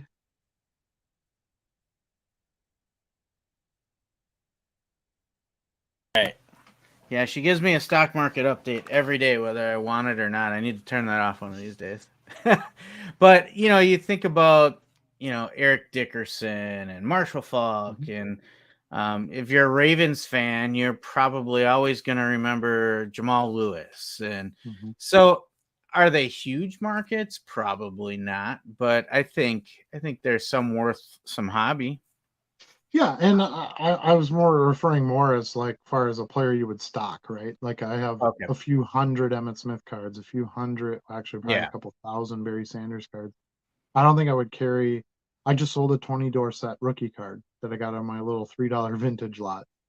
That's fair. So you know there's some money in those, but yeah, as far as like keeping a real stock to try to turn over for money, it's pretty much those 5 guys, and that's about it. And even Jim Brown is a bit of a stretch because those would be all older stuff. You know, so try to hold inventory of that is a little bit tougher. He did just pass away though, so I'm sure that will have some effect. Hey, Dollar Box, do you mind if I post my eBay store name in here? Absolutely not. Go ahead, fire away. I'll post it on. I don't know how old this chat mark is now. I might have to go down the road here, and if I find it, I'll post it on. I laid it on the chat so you can get your name out there. Let's see. Tom Bullard says, listed my first card on Sunday. It sold within 2 hours. Helps it was Nikola Jokic rookie. Absolutely. They just won the finals. So, and he won MVP. So much easier than I thought, to be honest. Sold 2 cards, total $139 with $100 after fees well spent. $30 combined on 2 cards. That's awesome. There you go. Glad you had some success. It's nice when you're putting some of your real money into modern players and they actually do something. You know, because you can't really control that part of it. You know, we all know Nikola Jokic is good, but they ran into a pretty hot Miami Heat team, and you know, you really didn't know where it would go. But yeah, they definitely came through. So, and good on you. You sold it at the perfect time. Sell that thing and move on. Watch that hype cycle. Yep, absolutely. Tom, Bill agrees. He says, Tom, that's the way to do it. Sell your player when they are hot. Absolutely. I want as much as Ohtani as possible myself. LOL, but too pricey, so got to pick my spots. For sure. Look for Ohtani stuff in the offseason because nobody, for whatever reason, talks about him in the offseason. He's such a quiet dude, right? Like, he's not in the media. He doesn't go to clubs, you know. In fact, I don't even think he stays in the States. I think he goes back to Japan for most of the offseason. So that's what I did in this offseason. I bought a ton of Ohtani stuff. I got some really nice big rookie card lots, very affordably. So that'd be my suggestion there if you're looking to get some deals on some Ohtani. Tom says, yeah, Bill, yeah, exactly. Helps take some of the guesswork. Plus, I have so much of everything. Might as well list the hot stuff, if not for my PC. The other card I sold was a Jamal Murray rookie. LOL, same thing. He was hot at the right time as well. Helps to list the who's who in headlines, but I took like 10 to 20% less than other listings and cut other collectors good deals since I was already doubling up since bottom in June. That's certainly a strategy. You might have left some money on the table. You know, you have to think about that from time to time. You don't want to always shortchange yourself either. But I can understand saying, hey, I just need this gone so I can move on to the next thing and dropping that price. I don't generally do that when I list the price. I generally will do that when I start looking at offers. That's when I would take my cut. Because if I can sell it at market, I'm going to sell it at market because I'm not insane. You always try to get as much as you possibly can. Card Hobbyist is agreeing with Charlie. I would grab the sports section. I didn't care about the other news. Yeah, the hardcore sports section only newspaper readers. A really short, funny story about that. When I was working at the Alloway office for the credit union, there was a McDonald's nearby, and I would walk there sometimes, or go there in the morning for breakfast and then walk to work. And there was like an older gentleman group that would meet there probably got their 59-cent senior coffees or whatever. Yep. And they would always complain about that because, there's like 5 or 6 newspapers delivered every day to McDonald's, and there's always somebody who took the sports section, and they would get so mad about that. And I'm like, you can just look at the score on your phone, but these were old guys, so it's funny. Just as these gents always preach, it's all about buying at the right price and capitalizing on the news hype cycle. Thanks to everyone here for helping me finally get over my anxiety and procrastinating. I'm super happy for you, Tom. It's kind of like it's almost like anything, right? You just like, well, I really want to learn how to swim, but I'm afraid to get in the water. Well, you're not going to learn how to swim if you don't get in the water, I had no experience at all making videos, doing editing, being in front of a camera. If you watch any of my early videos, you can totally see that. They're not the greatest videos even to this day, but they're definitely better than they were. And I feel much more comfortable on camera. But I felt like I had something I wanted to share, and I felt like I could get some community from some viewers. And so that was my motivation. And I said, well, if I fail, I fail, but at least I'll make a video. So we've got another fancy poster there, so we'll get rid of that one. Bought a Bernie Mac card the other day, and seeing his first card on ComC's promo for a TV series he did, Mr. 30,000. I don't remember that. So now I'm keeping an eye out for that if anyone comes across. Has bright red border and promo. Yeah. I don't think I've ever seen that. Thurman Thomas sells surprisingly well still, if not base. Yeah, and I've sold some Terrell Davis. I think I just sold a Terrell Davis card last week. Prism Parallel or Mosaic. Yeah, might have been Mosaic. But yeah, I'm not saying that you can't sell. I've sold some Marshall Faulk here and there. I'll buy some Marshall Faulk. I sold a Mike Allstott card today. What about Eddie George? Give Eddie George some love. Eddie George. But buy yourself a stack of 1,000 Eddie Georges and see how long it takes you to go through those. There we go. There's Thurman. Just waiting for me to list them. There he is. So yeah, definitely. I'm just talking like trying to move quantity. Marcus Allen, Hall of Famer, right? Yep. All kinds out there. It's just, you're right though. Like if you're gonna, sorry, I just got distracted by a card I didn't even realize I had, and I was like, that's really cool. This Julius Peppers Destroy dog tags. That's a slick card. Right, nice on. Yeah, I mean, I list cards of all different kinds of players. I'm just saying, like, as far as like buying to, inventory for your store, that you have to look a little closer at running backs than you do like quarterbacks or wide receivers. It's Yeah. just tougher money. It's kind of like defensive ends or linebackers, things like that. It's a very small market that you can really take advantage of. So interesting point. Like, we know that football is all about the quarterbacks. We know that baseball is all about the hitters, specifically power hitters. What about a sport like soccer? Is there a specific position that does better in the hobby than others? Yeah, so it's kind of funny you mentioned that, because I was just thinking about this the other day when I was kind of reevaluating my buys and sells in that market. But it's definitely the goal scorers. Number one. I think anytime anybody who in any sport, your offensive production is going to get the most notoriety. But then, believe it or not, it's goalies. Okay. I sell a lot of goalie cards. Ederson, Manuel Neuer, any of the goalies for like the bigger teams, so like Paris Saint-Germain, Manchester City, Bayern Munich, things like that. Those guys that have those names and play for those bigger teams, they sell really well too. What up, gang? Hey, question mark. How are you tonight? The man of mystery. Not sure who that is, but that's fine. There are basically 5 running backs in the all-time conversation. Can probably make a case for any of the 5, but I put Barry at 1. Barry is by far my best-selling running back, by far.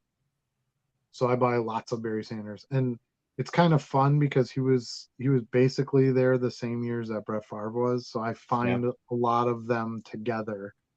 So I find a lot of Barrys, I can find a lot of Favres, and I buy all of it. So I tend to agree with you. I think out of just go back and watch highlight videos of Barry Sanders. It is absolutely insane with the stuff that the guy did. Like, just running full steam forward and he just jumps backwards. And like the guy's like twisting around and fall. I mean, he's making like, I don't know. It's insane.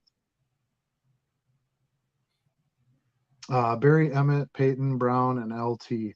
Yeah, I mean LT as far as like ability, but he doesn't sell. LT means LaDainian Tomlinson, I'm assuming. I've sold a few of his cards, but even his rookie cards don't sell very well. Thurman Thomas, first running back to rush for 1K 8 straight seasons. Something neither of his peers did. You're absolutely right. Thurman Thomas crushed it. They were in like what, 5 super. They didn't win any of them, but they were in like 5 Super Bowls in a row or something. It's crazy. I banned that Ollie person. I'm not sure what they were trying to get at, so I removed that message. As a Dolphins fan, I have a deep-seated dislike of Thurman Thomas. He was a heck of a back. So when your rivals hate your player, that they're pretty good. Yeah. That's basically how that comes down. Oh, Mr. 3000. Okay, I do remember that show. Yeah. Didn't that have Bob Uecker in it or something? Oh, no, that was Mr. Belvedere. That was Mr. Belvedere. Yeah. Hey, come on. It's a baseball thing. Anyway, he retires after thinking Hall of Fame lock with 3K hits, but had 4 of his hits removed because of statistical errors. So comes back at 48 in order to get 4 hits he needs. That sounds kind of amazing. I would watch that. I think it wasn't it actually a movie versus a series? Dude, I have no idea. I know I've heard of it before, but I have no idea what it is. Tom says attacking forwards and centers and football, soccer seem to get tons of SPEC. I assume what he means is attention, sales. Yep. And he's right. Yeah, the scorers are definitely the stars of that show. Hockey legends sell well. Gordie Howe and Patrick Waugh, I know, sell pretty good. Even common inserts. Done okay with some of my hockey legends. That's all I buy generally. Mostly Gretzky focused, but done some Gordie Howe. I've done some Brett Hull has sold pretty well for me. yeah, I don't know. It's one of those things I haven't done a ton of. I get it. It took a long time and not hate Marino and TT. I'm not sure who TT is. Going to Finns in 99. Oh, Thurman Thomas. Going to the Finns in 99. For 2000 for that single season killed me. So I try to block out the year Thomas was a Finn. So I totally get you. Yeah, a little rivalry going around here. Yeah, Mr. 3000 was taped at Miller Park. See, I thought it didn't have Bob Uecker in it. I don't think so. If we were talking about selves for football, relevant QBs, and move on, right? Now, that being said, so let's say Justin Herbert, right? Modern quarterback, pretty popular, sells okay. I have plenty of Justin Herbert stuff. I sell way more Barry Sanders than I do Justin Herbert, and that's still a running back versus a quarterback. Because when you start getting up towards GOAT level, the sales are just going to be there no matter what position you're in. It's funny, the person who mentioned LT before, LT I was thinking of, but the other LT, Lawrence Taylor. Yeah. He's like one of the only defensive. He changed the entire game. You can sell cards to that guy, all day long. So, yep, but different ideas. Bernie Mac is comedy. The movie was Tom Selleck. Okay. Yeah. Remember thinking same thing back when Bernie Mac series came out in the early 2000s. I miss Bernie Mac. He was pretty amazing. Yeah. Rest in peace. Yeah, I don't know how we totally got on the Mr. 3000 topic, but I guess I'll have to check that out. Because he had a Bernie Mac card. Right. That's right. Duh, how did I forget that? He was just talking about Bernie Mac. Yeah, Tom Selleck. Let's see. There's only one LT, and he didn't play for the Giants. Oh boy.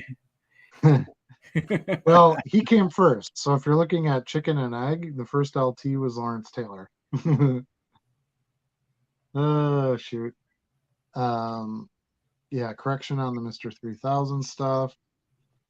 Yeah, so I guess I'll have to check that out. I don't know if that I've ever seen it. I've heard of it before, but we'll have to take a look at that. So I think we're getting to the end of our time here for tonight. We're running on 3 hours. Maybe for the summer we start the show a little later too. I don't know, because it seems like we don't quite get jump-ins from 7 to 7:30ish. Maybe we don't start at 7:30 or 8 o'clock or something like that. Something we'll have to discuss. Yeah. Let us know what you guys think about that. I think that's if tonight was an example of people getting available a little bit later for the summer, I think that's a good idea. Definitely for me, once football season starts, 7:30, 8 o'clock will be better for me too. Sure. Yeah, and it kind of allows us to get more of our family stuff done, our dinners and that kind of thing. Like tonight, I went out to the school and then I kind of had to come back right away. Didn't cut anything short, but it just compacts a lot of it, another half hour or so would have been kind of beneficial for that too. But I think even in the summer, because it stays lighter out longer, I think some people come home from work and cut the grass and there's more nightly activities other than you get home, it's dark out and you just sit at your computer and look at us two yahoos for 2 hours. Yeah, after dinner time helps on East Coast for sure. Good point. Yeah, we're in Central Standard, so yeah, you guys are an hour behind us, correct? Yes, correct.